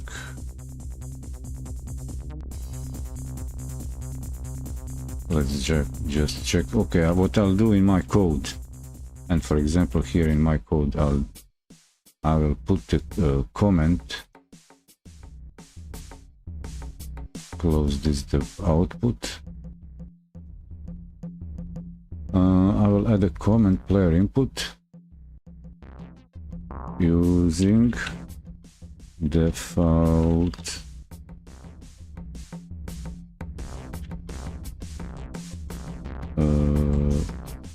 input mapping. I don't care now about the literacy, the spelling, but I'll try to implement seamless decoration for my comments code blocks. I'm curious, do comments support here open close comments? Are they supported? Let's say if I come here and what is the traditional comment open close? Does this work? No, this doesn't work at all. No, it doesn't support this type of comments. So I guess each line has to have its own hash comment hash tag.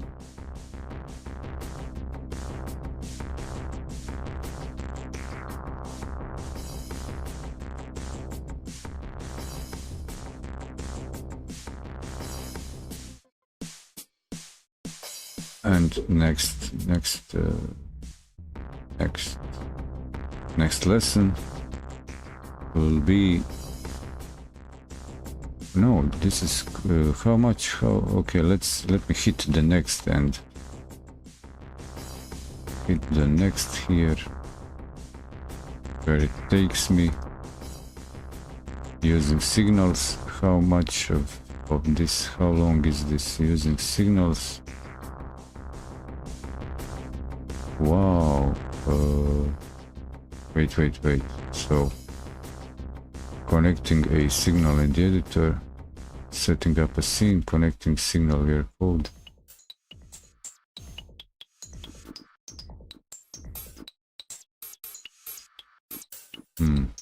How long will this take? Can I complete this in less than an hour?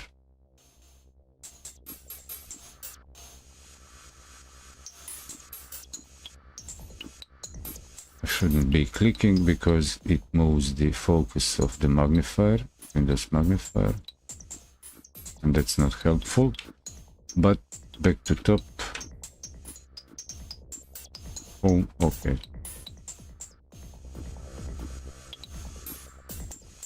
Okay, short break.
Back to your seat, sit down please, and open your book of Revelations to the Psalm chapter 69.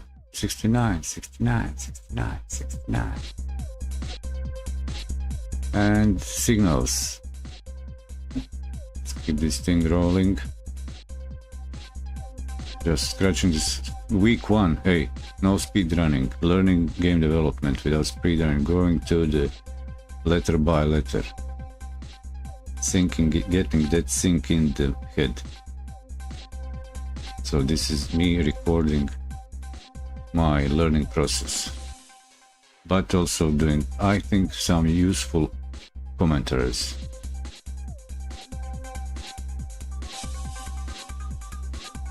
I myself have a not super great coding skills, but I've been there. I've done a couple projects successfully completed. User interface, JavaScript, Android app development, backend, PHP. Different disciplines. So using signals in this lesson, we look at signals. They are messages that nodes emit when something specific happens to them, like a button being pressed. Other nodes can connect to that signal and call a function when the event occurs. Signals are delegation mechanism built into Godot that allows one game object to react to a change in another without them referencing one another. Using signals limits coupling and keeps your code flexible. For example, you might have a life bar on the screen that represents the player's health. When the player takes damage or uses a healing potion, you want the bar to reflect the change. To do so in Godot, you would use signals like methods callable. Signals are a first-class type since Godot 4.0. This means you can pass them around as method arguments directly without having to pass them as a string. What? Like methods callable? Signals are a first-class type. They're a type of a first class, which means you can pass them around as method argument directly without having to pass them as a string, which allows for better auto-completion and is less error-prone. See the signal class reference for a list of what you can do with a signal type directly. See also, as mentioned in the introduction, signals are Godot's version of the observer pattern. You can learn more about in-game programming patterns.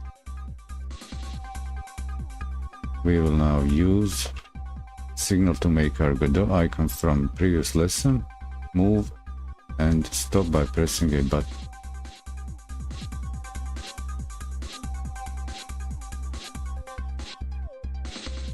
For this project,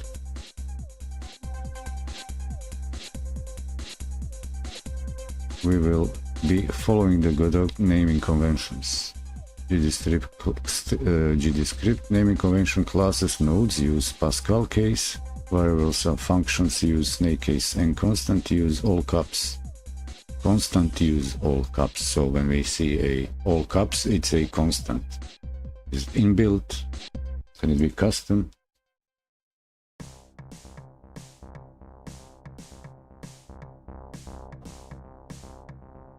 Scene setup. Okay, so setting up a new scene.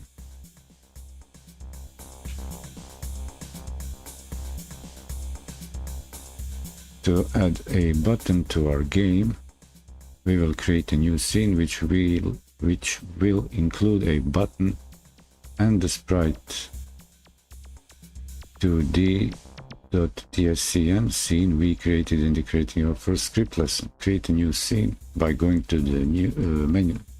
Scene, new scene.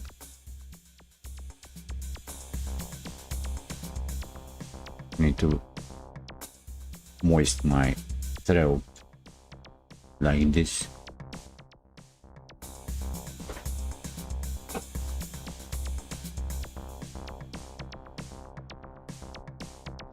And to get the camera clear, remove the filter, pixel art in OBS. New scene. In the scene dock, click the 2D scene button. This will add a node 2D as our root.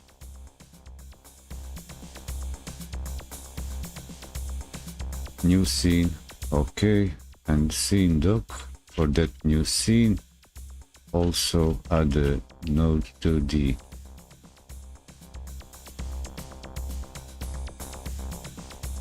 Wait. New scene. Okay. In the file system dock, click and drag to onto the node 2D.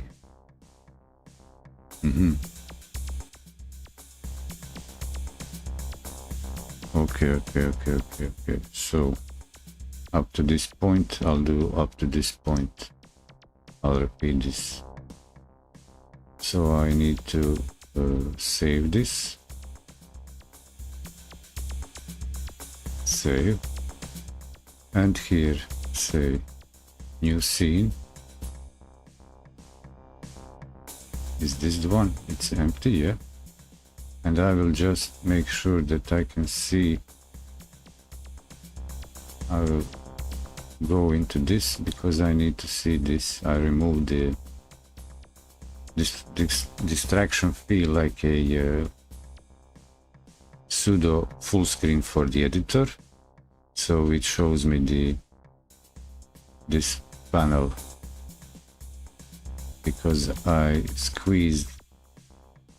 enlarged this viewport for the script, so I have the long lines. I can read the long lines in the zoomed in like this. This is empty scene, and in it, so I have this on just to make sure that the viewport corresponds to this new scene. I'm adding in this new scene a 2D scene.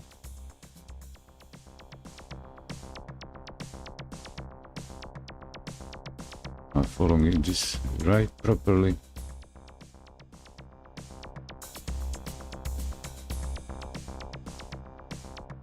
In the scene dock,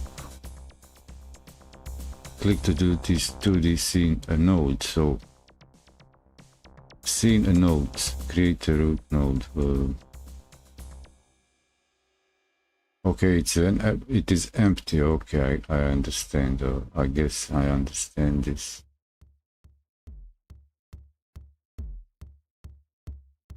But it is important to. I want to be certain. So add the scene dock.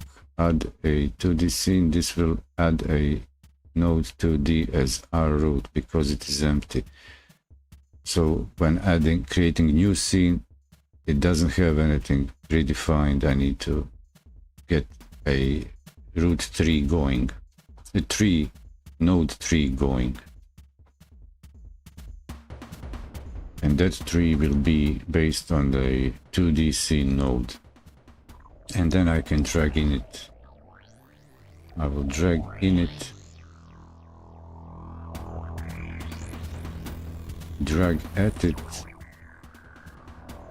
the previous scene. We want to add another node as a sibling of sprite 2D, and on it I will add a child node. Okay. Which node? Button.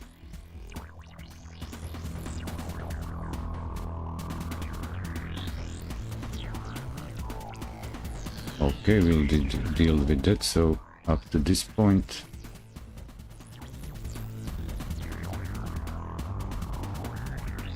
So I'm adding in this new empty scene to the scene node, and I'll drag from the file system of the project this thing. It is in there. Cool. Can I zoom out and reposition the viewport like this? Zoom out so it fits the gameplay area. And right click over here on the imported instantiated scene. Add the child node, which will add button.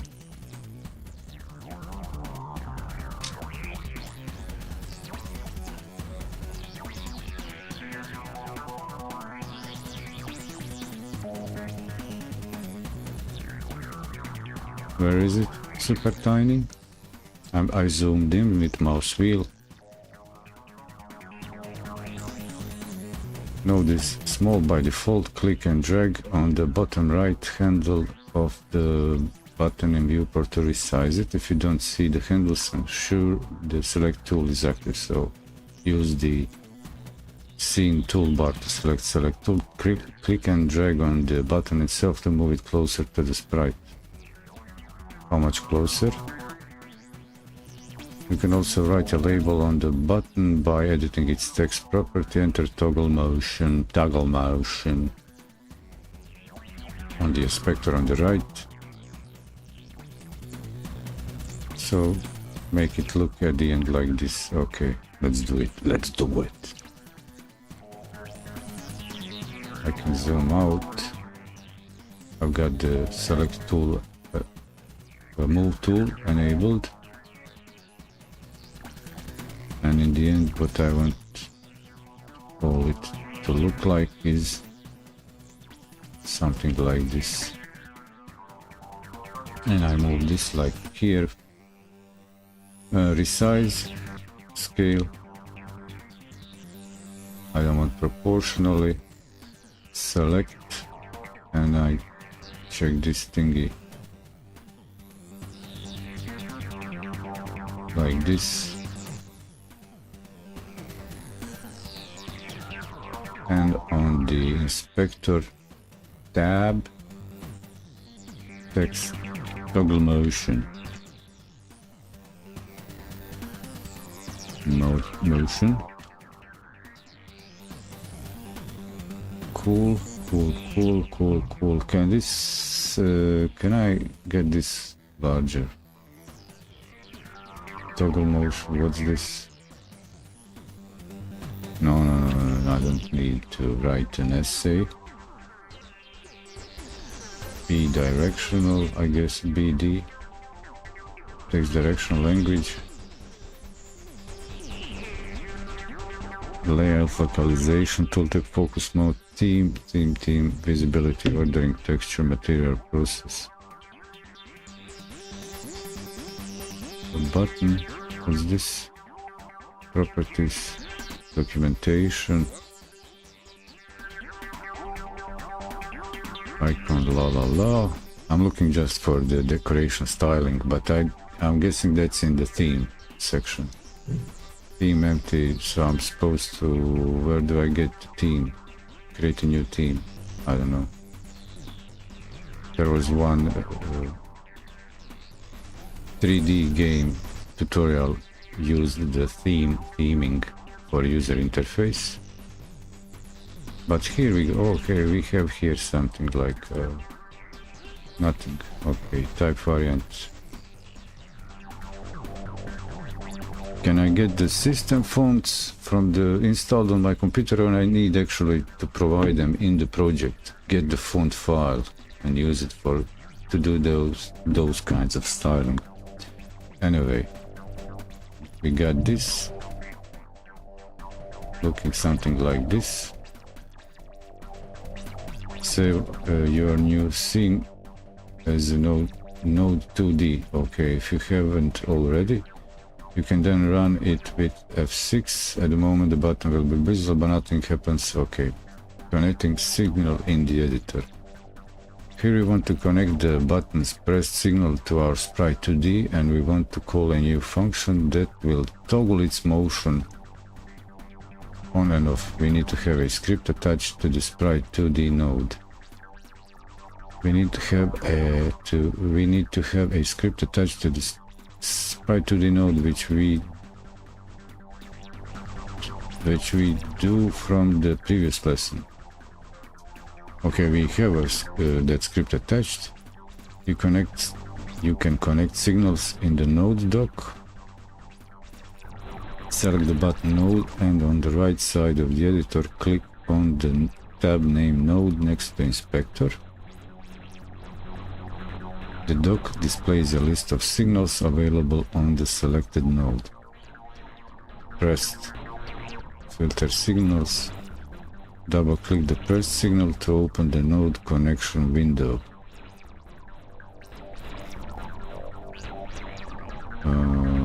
From signal pressed, connect to script. Receiver method on button pressed. Advanced connect. There you can connect the signal to the sprite 2D node. The node needs a receiver method, a function that Godot will call when the button emits the signal. The editor generates one for you. By convention, we name these callback methods on node name, signal name. So on button pressed. Here it will be on button pressed. So convention naming is the on node, which is button, signal name, pressed. Pressed, okay, so this is the signal, so node name, signal pressed. Got that? Super important. Note, do I go through the note when connecting signal via editor node dock? You can use two modes. The simple one allows you to connect to nodes that have a script attached to them and creates a new callback function on them. 2D, add extra call argument from signal. The advanced view lets you connect to any node and any built-in function, add arguments to callback, and set options. You can toggle the node in the Windows bottom right by clicking the advanced button. Okay, so here is the advanced. Another note, if you're using an external editor such as VS Code, this automatic code generation might not work. In this case, you need to connect the signal via code as explained in the next section. Next section is connecting a signal via code. So, and now we'll do it via editor. And button, node, signal, pressed, double click.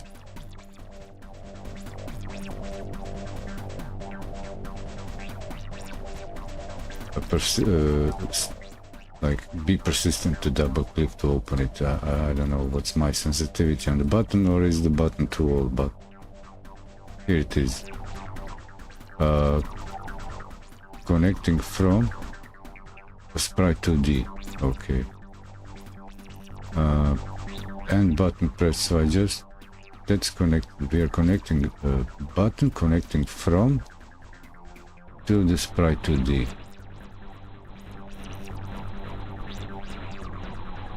And I don't need the script, but I need this view. So here's the signal. And here's the sprite. So what's next? Okay, it jumps to the script workspace. You should see the new method with a connection icon in the left margin.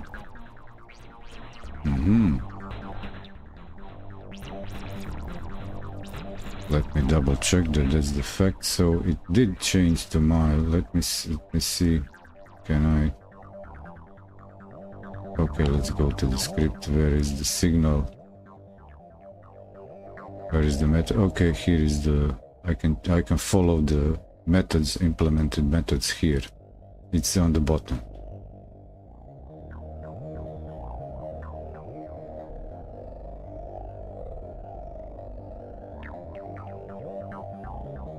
And for my,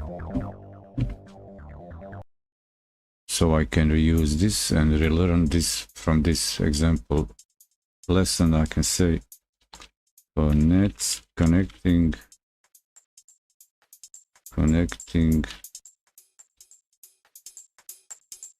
signals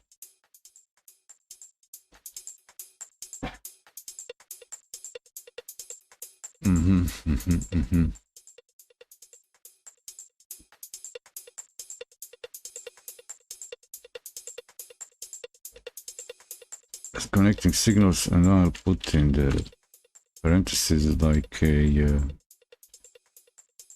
from node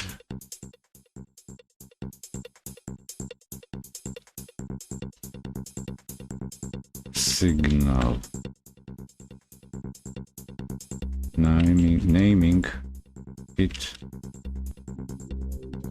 from node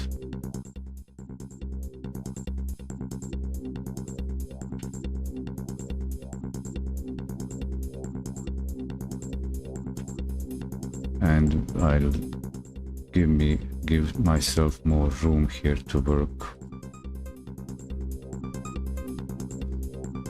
and switch to browser. Nice.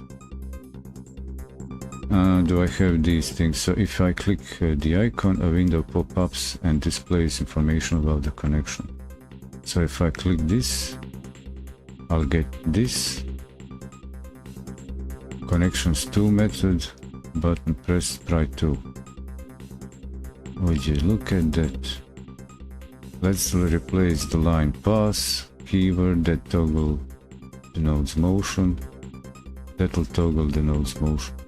Let's, okay, with the code. I will implement this code. Cool.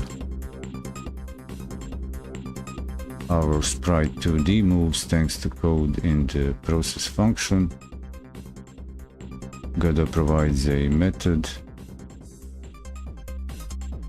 to toggle processing on and off. Node set process. Okay, node set. Another method of the node class is processing. Returns true. So is processing this format, this type of expression, naming the methods like this with like a logical notion is means that we'll probably return a boolean, true or false. If idle processing is active, we can use the not keyword to invert the value. Function on button pressed, set process not. Set not is processing. Okay, so is processing.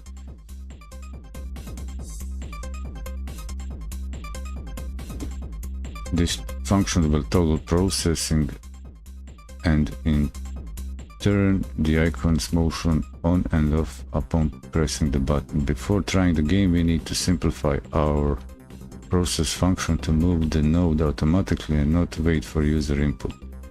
Replace it with following code which we saw 2 lessons ago. Again, your complete code should look like this. Okay, but what I'll do, jump to the editor. What are we saying here is was there a if?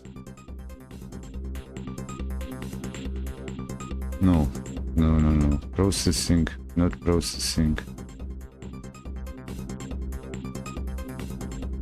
On button pressed, set process. Okay, so right away set process not. If is processing returns. Okay. So just calling two methods. Calling two methods setter and it's not. This is not a getter. It's just state. query the state of a node. So it's not an if, it is I'm setting processing, set process to not querying the current state is processing like this. And if I just double check this, what will this, can I operate on this node? It's just list. Okay. I will do test this because I'm curious. Okay, I have two scenes now. Okay. I'm not ready yet. I didn't save this. Which is over here below. Can I get this screen smaller? Okay, so this was required, so I can now run this thing, and if I try to move, oh, it's moving everything. Wait, why would this be moved? If I hit toggle, it doesn't respond. Okay, so I cancel the user input. Is this supposed to be this way? Turn everything around.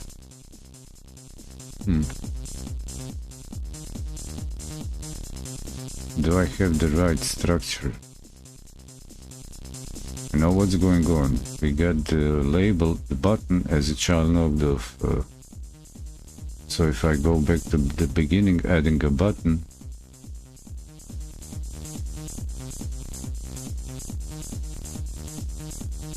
no, I don't need, wait, they're silly. Drag the sprite to the node. We want to another node as sibling. Oh, a sibling, not a child. Okay, so I just need to move. Okay. I can try to rearrange this and do this like this. Can I just move it over here below? Does it matter, is it below or up? Like this. Now it won't turn. It's a sibling, not a child of a sprite. It did cross my mind, but I ignored it. I thought now I move, toggle motion, block the move, and re-enable. Block, enable, re-enable, enable. Cool. Well, so fixing this, what I've messed up in earlier, fixing this is just simple as drag and drop, arrange, rearrange here. Here I just rearranged. I pulled the button from, added it as a child instead of the next sub child node to root node. I created it as a child node of a sprite. That made it replicate the movement of a sprite actually. Wrong, don't do it.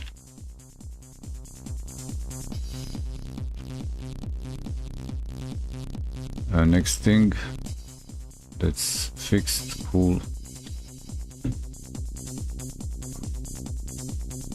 Adding a signal, okay, let's go, function, okay, process. So, and now we want to automate, okay, we'll go back to automation.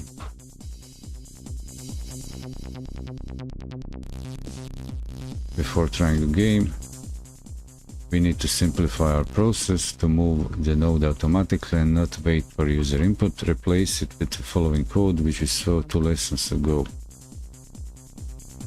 So use the previous version. So it's rotation, angular speed delta, velocity, rotation, speed, no direction in this version. So if I do like this and expand this, close this output, process delta,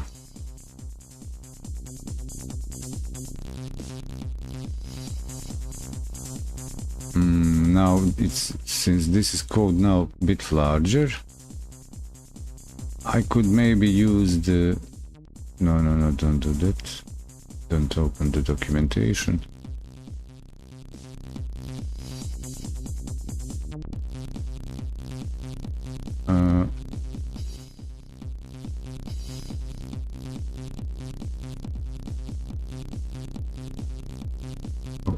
Rotation speed delta, angular speed. I'm supposed to replace complete function. Radial movement. We don't change position. Do we change the position here? What's going on?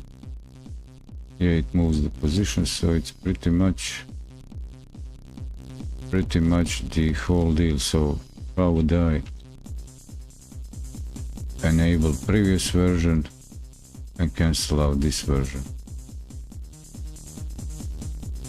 I'll keep the, okay, player input, so I can disable this player input because I didn't delete any code. I didn't delete any code.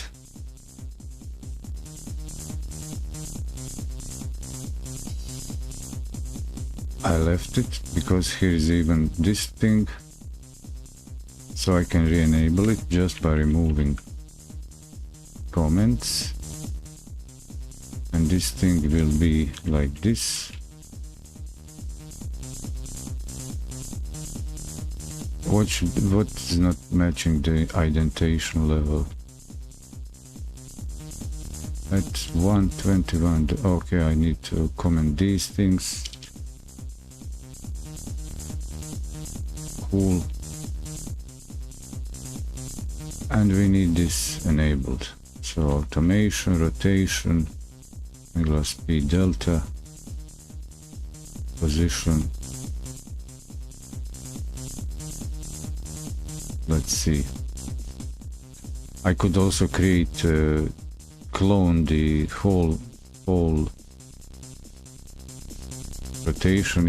Yeah. This, at the first glance, I've enabled the right line. So rotation and the previous version of this.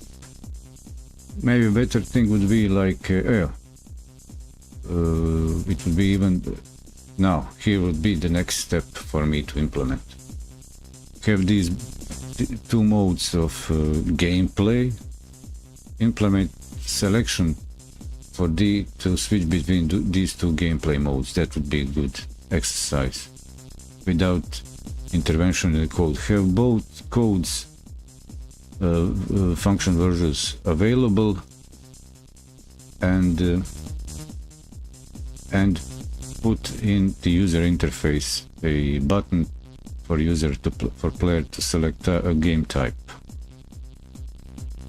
and we should be able to run this.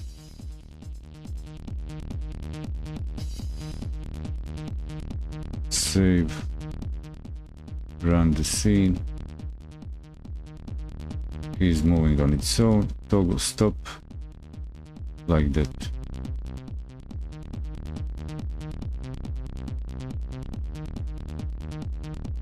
So what I'll do in this,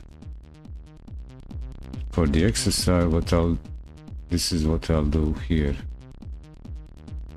I will add in my code on top. On top, I will add a line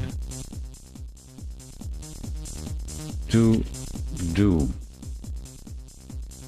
implement game modes.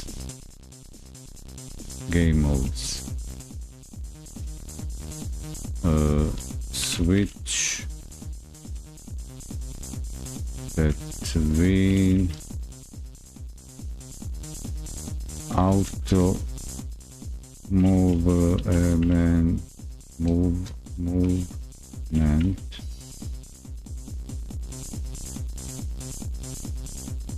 and player input to control character.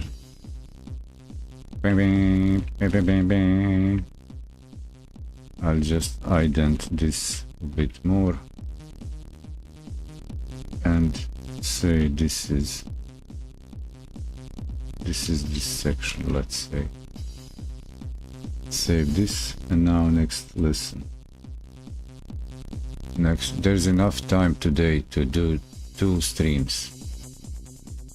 I'll close this using signals, and after that maybe go again through the first 2D game. Maybe I'll go through the first 2D game tutorial with all this knowledge learned, and I can do some my own implementation, because now I know what's going on. If you just follow the tutorial, you don't know what's possible, what's not possible. Now I know connect signal via code, complete script, custom signals via code. You can connect signals via code instead of using the editor. This is necessary when you create nodes or instantiate scenes inside of a script. That's my I like that even better, because script is like a script in the usually, like if in the for a screenplay, a movie script, or a scene theater play, there is a script also, and it's written human readable language or any other language, as the standards for the industry describes. And if I have all game logic or a lot of game logic in the editor actually appears flat, and it's hard to read what's the intended to happen. You need to check, click around, and check for what's connected with what, with signals, but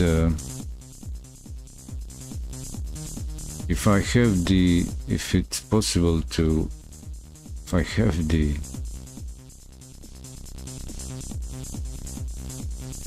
have everything, if I can manage everything in the code, I can always read that one script code in the script and read how to direct the game, how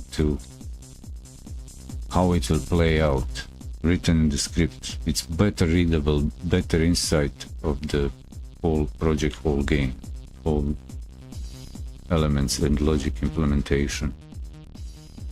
Let's use a different node here. Godot has a timer node that's useful to implement skill cooldown times, weapon reloading, and more. Head back to 2D workspace. You can either click the 2D text at the top of window, okay, Control F1, in the scene dock, right click on sprite 2D node and add a new child node. Search for timer and add corresponding node, timer node. Your scene should now look like this, sprite timer. With the timer node selected, go to inspector and enable the auto start property, auto start on. Click on the script icon next to sprite 2D to jump back to the scripting workspace. We need to do 2 operations to connect the nodes via code. Okay, let's first add the node. I need to go out of this. Right click here.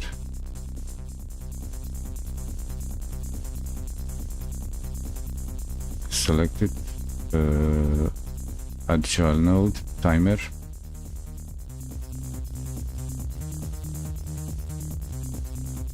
Timer, yeah.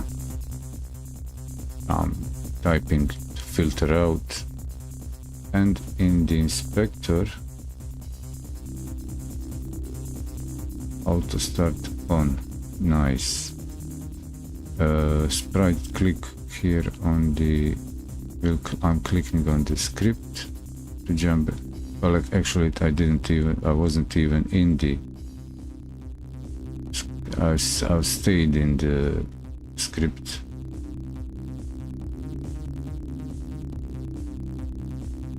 We need to do two operations to connect the nodes via code. Get a reference, references, to the timer from the sprite 2D. Call the connect method on the timer's timeout signal. Two things to do. So this is to do. To connect to a signal via code, you need to call the connect method of the signal you want to listen to. In this case, we want to listen to the timer's timeout signal. We want to connect the signal when the scene is instantiated, and we can do that by using node ready built-in function, which is called automatically by the engine when the node is fully instantiated. To get a reference to a node relative to the current one, we use the method node get node. We can store the reference in a variable. Like, oh, I like this. I like this. Super cool, super cool. The function get node looks at the sprite 2D to these children and gets the node by their name. For example, timer. Okay, let's implement this function ready and instantiate timer, where we'll keep a reference to the node timer. Give me this. Let's say I do this here. Function ready. Is that it? Ready? Variable timer, local variable. It's not wet, it's var. Timer equal get node timer.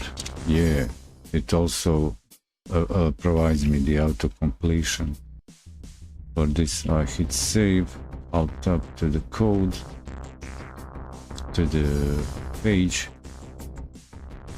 The function get node looks at the children. Okay, get node time. Oh, I like this so much.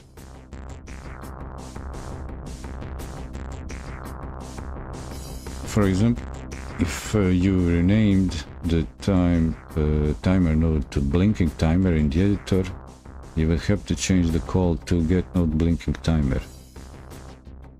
The function looks at the sprite and gets the node by their name. We can now connect the timer to the 2D sprite in the ready function.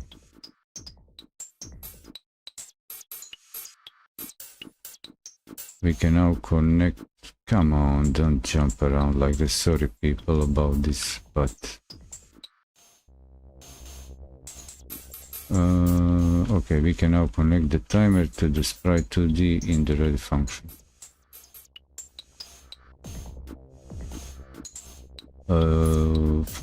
Okay, there's an added now timer.timeout.connect on timer timeout.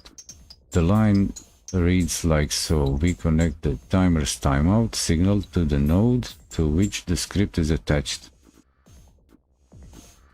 Okay, so node is timer and the signal is timeout. When the timer emits timeout, we want to call the function on timer timeout. That we need to define. Let's add it at the bottom of our script and use it to toggle our sprite's visibility. By convention, we name these callback methods in GDScript as onNode name signal name. onNode name signal name. And C# is as onNode name signal name. here it'll be on timer timeout. Okay, for GD script and on timer for C#. Timer timeout connect on timer timeout. So I'm know this timer, which is in variable timer. I like it, so it makes more sense. Follow the logic of it. Variable timer. So in timer, connect. Give me the time.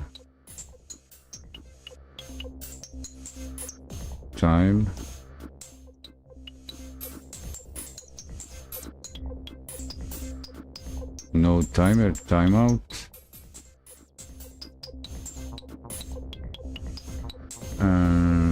I already forgot. Yeah, time. Okay, so that signal connect and pass it the name of the function. Actually, pass the okay. So we are passing the method to the call of this callback function. Okay, now I even better now understand this than in JavaScript. Callback, promise, and what was the other term?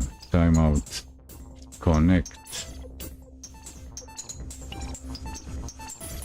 and provide method on timer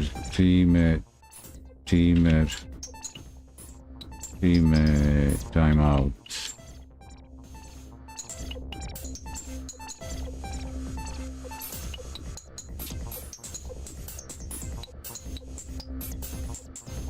Don't worry.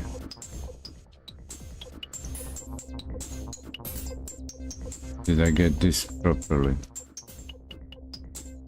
So the warning in code actually throws an error, but it's actually reminding me to complete this implementation, what you're up to. Visible equal not visible. The visible property is a boolean, so what's intention here? The visible property is a boolean that controls the visibility of our node. Okay, the line visible equal not visible toggles the value. So I'm reading from here.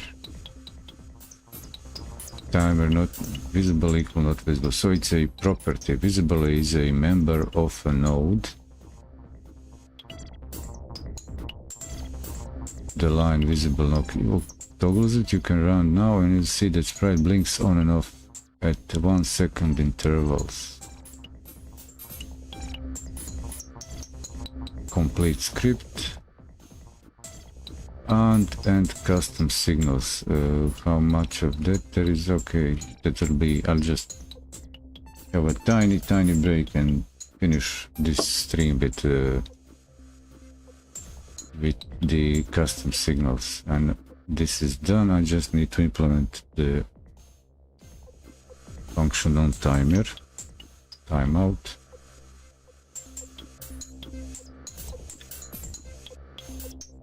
Copy, go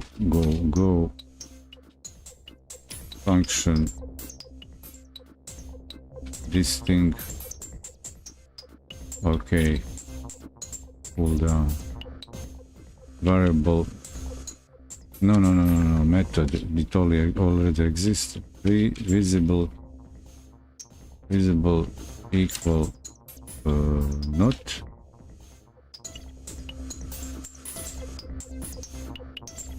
visible.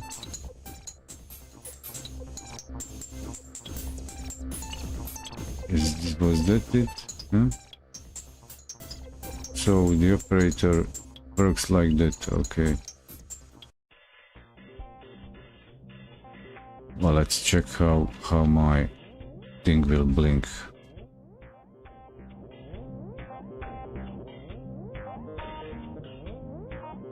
F6 blink 1 2, blink, 1, 2, toggle motion, blink, blink, 1, 21, 21, and toggle motion, blink, blink, blink. Okay, I love it, I love it, love it.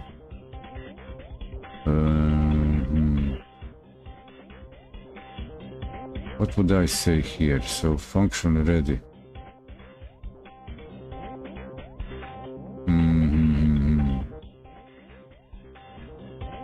Okay, so this is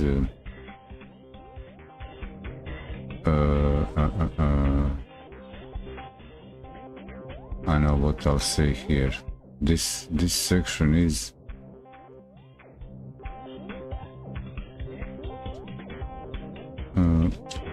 connecting signal in code with code.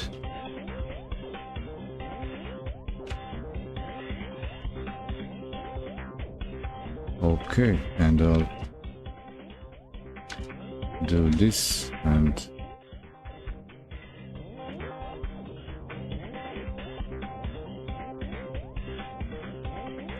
copy this. Is there a line more? No. Like this. Save. Short break, Eddy break. Just a short break. Check the audio. Yep. And go to the Chiptunes Music Television C64 high voltage set collection playing. Thank you.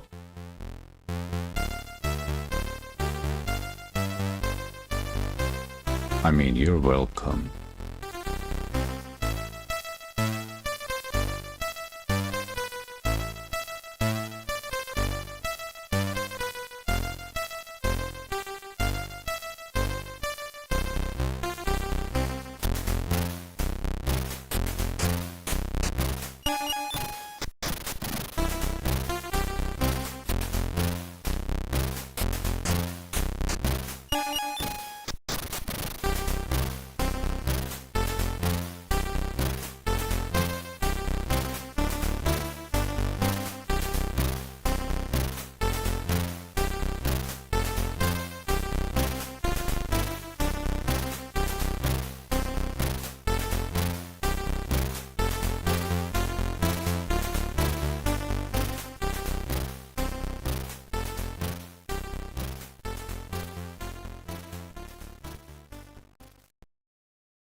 Okay, break over, back to class. Chill down this. Not much left in this section. Got to the custom signals.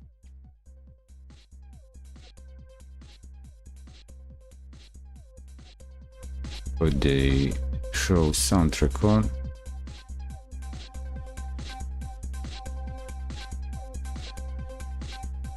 Like that, and switch here to, and what's left in this chapter, step by step using signals.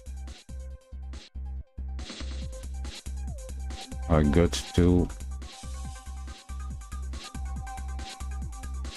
custom signals. So what it says, what's it telling me? It's a reference how to define and use your own signals, and does not build upon the project created in previous lessons.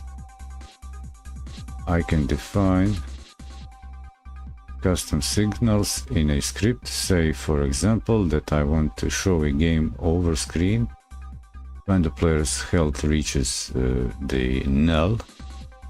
To do so, I can define a signal named died or health depleted when their health reaches 0. Okay, that's like a, in my game design, global event for the whole game logic, and I want to emit that signal to all methods waiting that might anticipate, like in multiplayer, to inform other players that that guy is dead, that guy is wrecked, bro is wrecked. So in GDScript extends node to D signal health depleted variable health equal 10.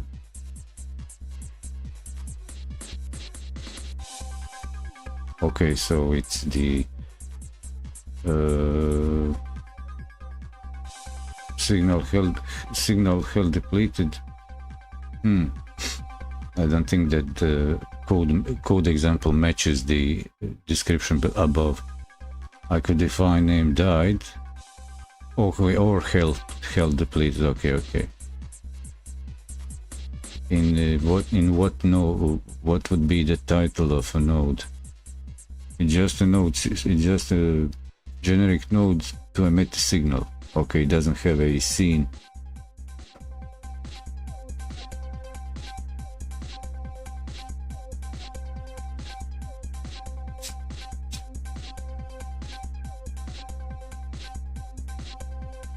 So where would this script be attached?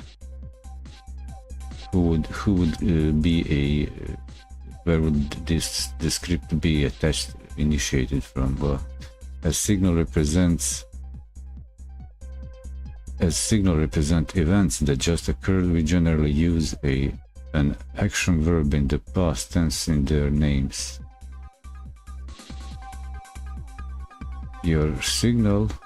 My signal work the same way as built-in ones. They appear in the Node 2D tab, and you can connect to them like any other. Custom signal GD health depleted. To emit a signal in your scripts, call emit on the signal, and then I will connect to it. Do I need that node instantiated? Does it need a scene or just a script? To emit a signal in your script, call emit on the signal. Function take damage. Health minus, if health less equals 0, depleted, emit. A signal can optionally declare one or more arguments. Specify the argument name between parentheses. Old value, new value.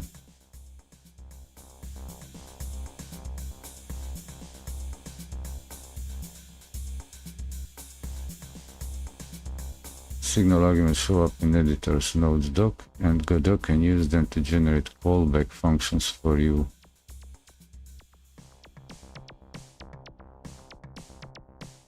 However, you can still emit any number of arguments when you emit signals, so it's up to you to emit the correct values. Okay. To emit values along with the signal, add them as extra arguments to the emit function.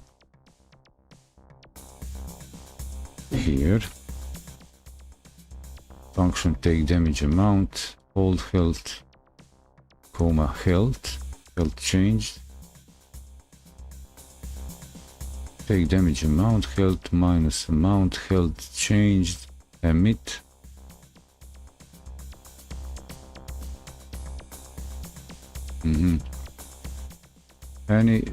Summary. Any node in Godot emits a signal that something specific happens to them, like a button being pressed. Other nodes can connect to individual signals and react to these two selected events.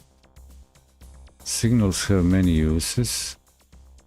I'm going too far, rushing a little bit through these sentences because they pack a lot.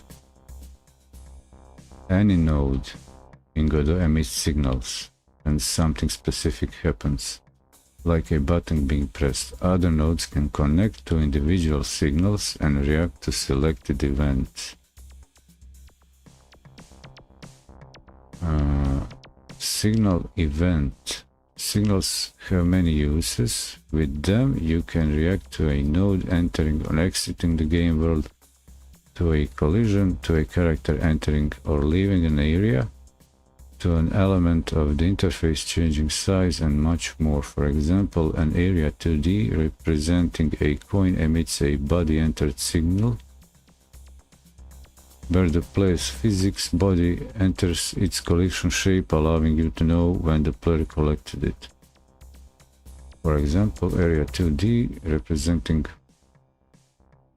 emits a body entered.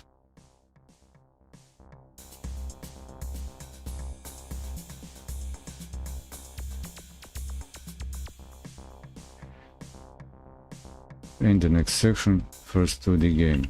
You'll create a complete 2D game and put everything you learned so far into practice.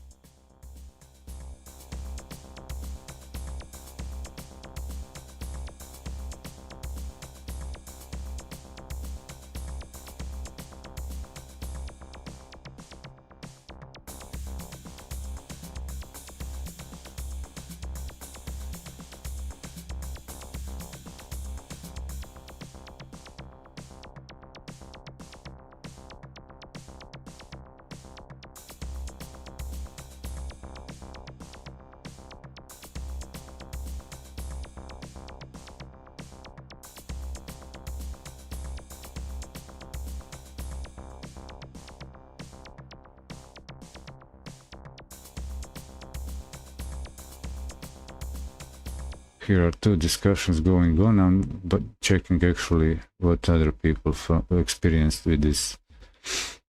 As an example, for the press signal on the paste button, you might do something like follows. So they are implementing a bus to manage, signaling bus to manage multiple signals, like a center control place, signal relaying logic, master bus. But the question for the custom node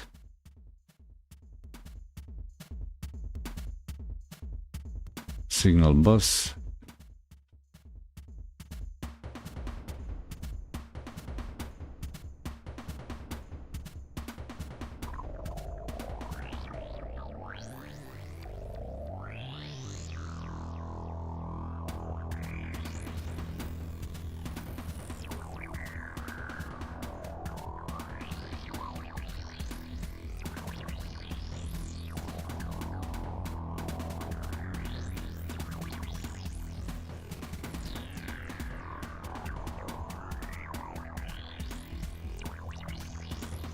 I am looking if there is if anybody replied.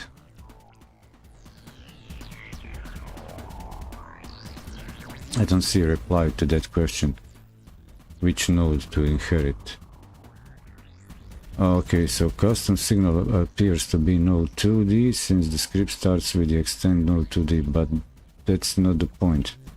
The object is just called custom signals for instructional purposes. The purpose of the section is to demonstrate that we can define and design our own signals when we need them. Not to instruct us to literally make another node 2D called custom signals, nor to literally attach custom signals to said node 2D. It's simply an example how to show us what those definitions should look like in our own projects and how those signals will populate in the node tab in the inspector. Hello, what paranode was used for the section I tried node 2D? So there was the question again.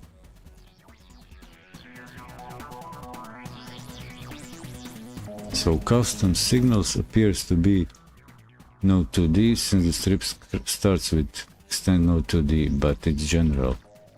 To connect a signal named generate resource emitted by main to a function called obtain resource in a child node, is it variable manager? I think it's wrong because I get...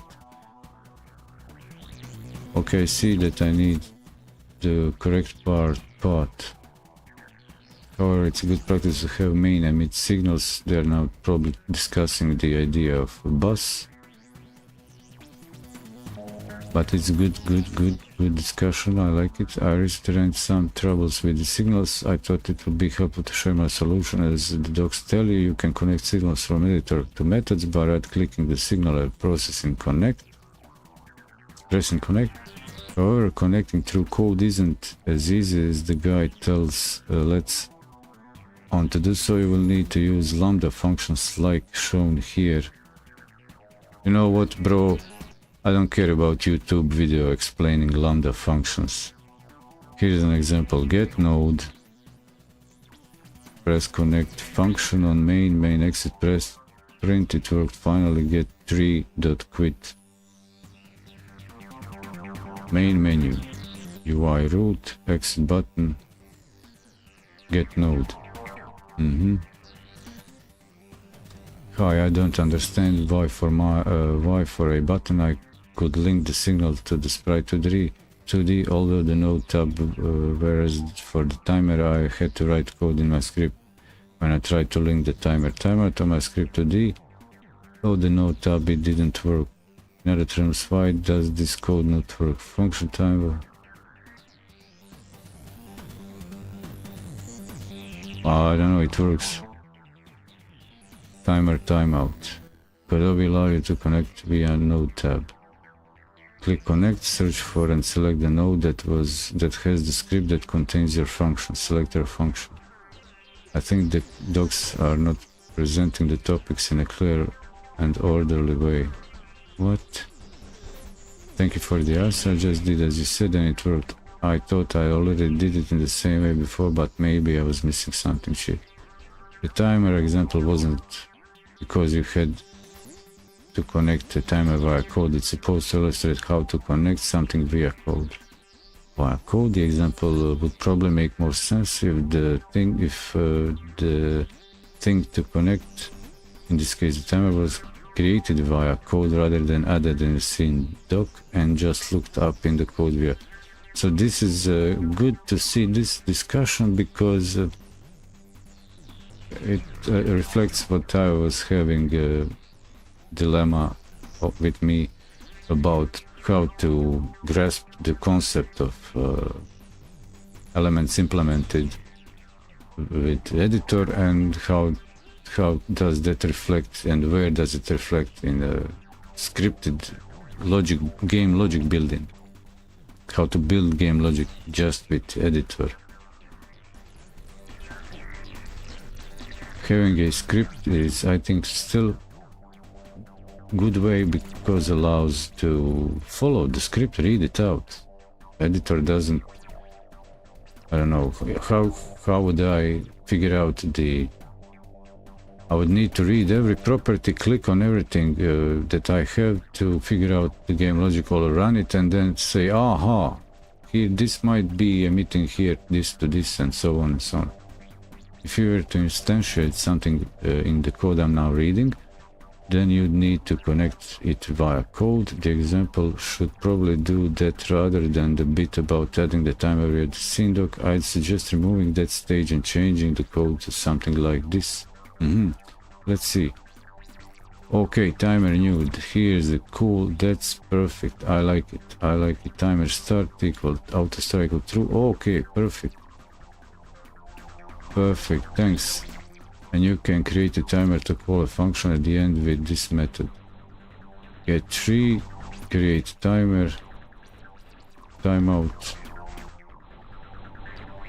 Is that seconds? Timeout, create timer, timeout connect throw, dices, fizz. Anyone who has got this far probably already knows, but I couldn't get the code in the tutorial to work as it said timer was null. Even copying their code and pasting into game is the same. If someone don't have a save algorithm don't autocomplete timer, it's because line timer can only deduce type of timer at runtime. Yeah, that was also what I mentioned. That's why it's hanging with the error until the logic is implemented. To have auto-completion, you can use static typing and write variable timer get no timer. Okay, even better. Okay, so let's say this page should have some discussion about binding custom parameters to an existing signal. An example scenario where this might be helpful is when you have a number of control buttons in a container and you want to connect their passed signals to a signal handler rather than having a function for each one separately. If you use my button connect pressed on pressed, you cannot determine which button was pressed in unpressed. Instead, you could use my button connect pressed callable self on pressed bind my button to add the button as a parameter on pressed. Of course, bro. Implement. Hi, thanks for the solution, guys. I'm working on C#. Sorry to hear that. Hi, I'm already completely new. I'm completely new to programming and I'm following along with this tutorial. When it comes to connecting the passed pressed signal via connect on signal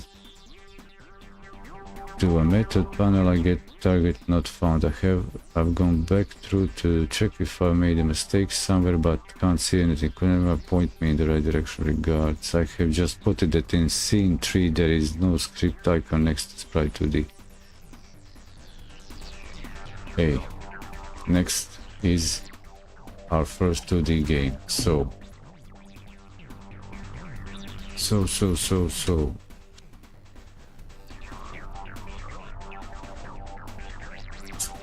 this stream session recapitulation would say, and what do I have to tell you at the end?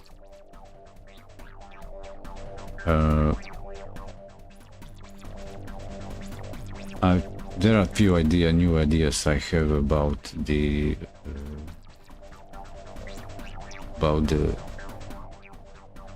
whole a part of my workflow for the video is I do a general intro at the beginning of the stream that references to the end of the stream for anybody who's watching the long version. So in this section at the end of the video I do a recapitulation, and these recap videos sometimes or in the future will have a link to my website where I will publish shorter there will link to a post that will elaborate more in detail important parts from the whole stream that will be, I hope, chopped up in more shorter formats, but not always. But at least I'll have a link to one point, to one article from where you update if I create So you can always reference the progress of I don't know, if I create more shorter videos from a long stream through the link on the recap video to the article that will be not a must, but could be updated. And branch from there. And for this recapitulation, so I've completed step-by-step fully chapter. This time creating first script, was this the moment where I created first script? Project setup.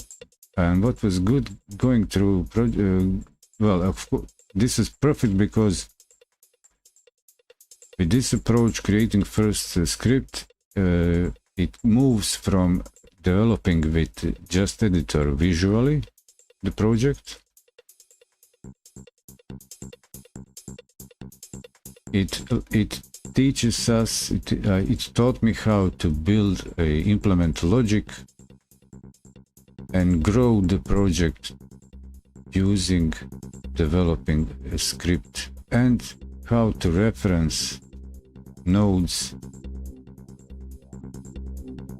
because the point is it would be very difficult or actually impossible to build the whole game with just the editor. It's not possible to track all the events and logic, but with the scripting and this section going, it's possible to read in the script, follow the logic. So here is the methods used. We can use this to navigate through the script code, jump around. In my case, I didn't delete any code from any step. I just commented out and left the code blocks, and I implemented for myself a to-do note to implement for this example a game switching mode from automatic movement to user input movement, so I can just remove. So at the end of the instructions of the lesson, of the course, we've ended up with the automated movement for the character, but the step before the last step, the lesson before the final lesson, was actually player controls, inputs, left and right and up. And I left that code here. Here it is on button pressed, which is no, not on button pressed, but it is like player input. So I left this code here, just commented. I commented it, but it's still I still have it in the script, so I don't need to re-implement it.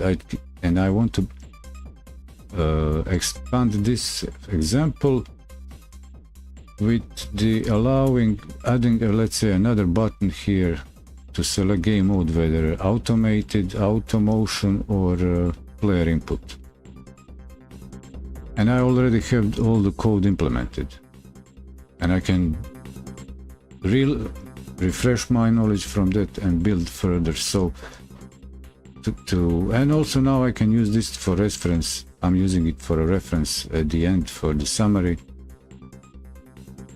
As I read to the script, I have comments explaining, it's not clear, it's not stripped of comments like in the tutorial steps where you just get the code. I left the comments so I don't need to browse through online materials. I've completed the lessons without errors. I didn't have problems. Actually, I did have a few problems, but I've solved it. So I'm confident that my project works and the code implemented is valid.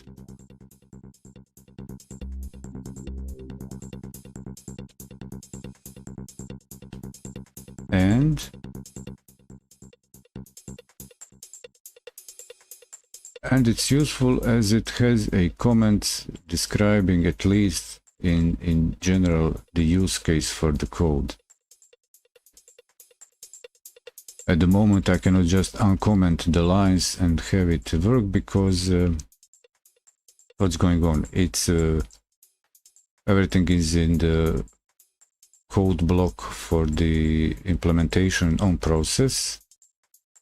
So what I would do with the node to do implement game modes, I will need to build a if branching logic, which code block to use in which case, for what case that would be. So I would, to extend on all this learned,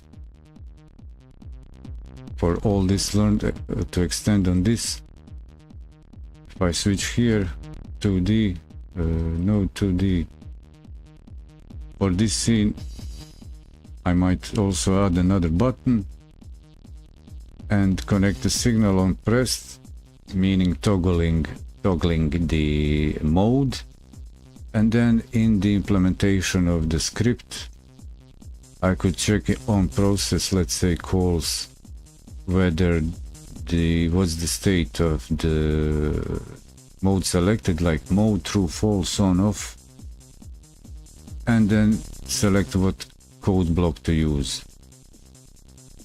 Should it be an if, with if branching,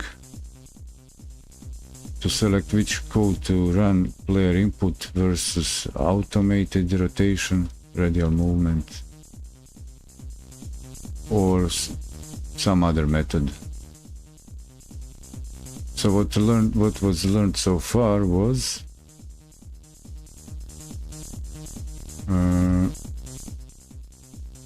it doesn't show here in the title, but okay, yeah, so creating our first script, the big chapter, setting up the project to start coding, starting project from the code, adding a user interface element, referencing it in the code, putting animation for movement, radial. Next section was expanding on that, but actually deprecating the automatic rotation move, implementing listening to player input. Very simple, straightforward, using the default user interface mapping. User input mapping, the default ones, cursor keys, user UI left, UI right, input is action pressed, and that was left and right for rotation, and if pressed up to move forward. Complete script. And then switching back to signals, we deprecated the code from this, and in my case I left it in the comment lines in the same script file, and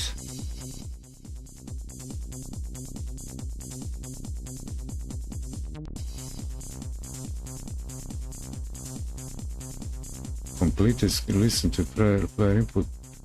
So this is all step-by-step chapter lessons, listen to player input and signals. And then actually creating first script, listening to player input is using signals built up on the same course. They're on the same course when starting with this scripting, creating first script. So these are creating first script, listening to player input, using signals. They are expand one on each other.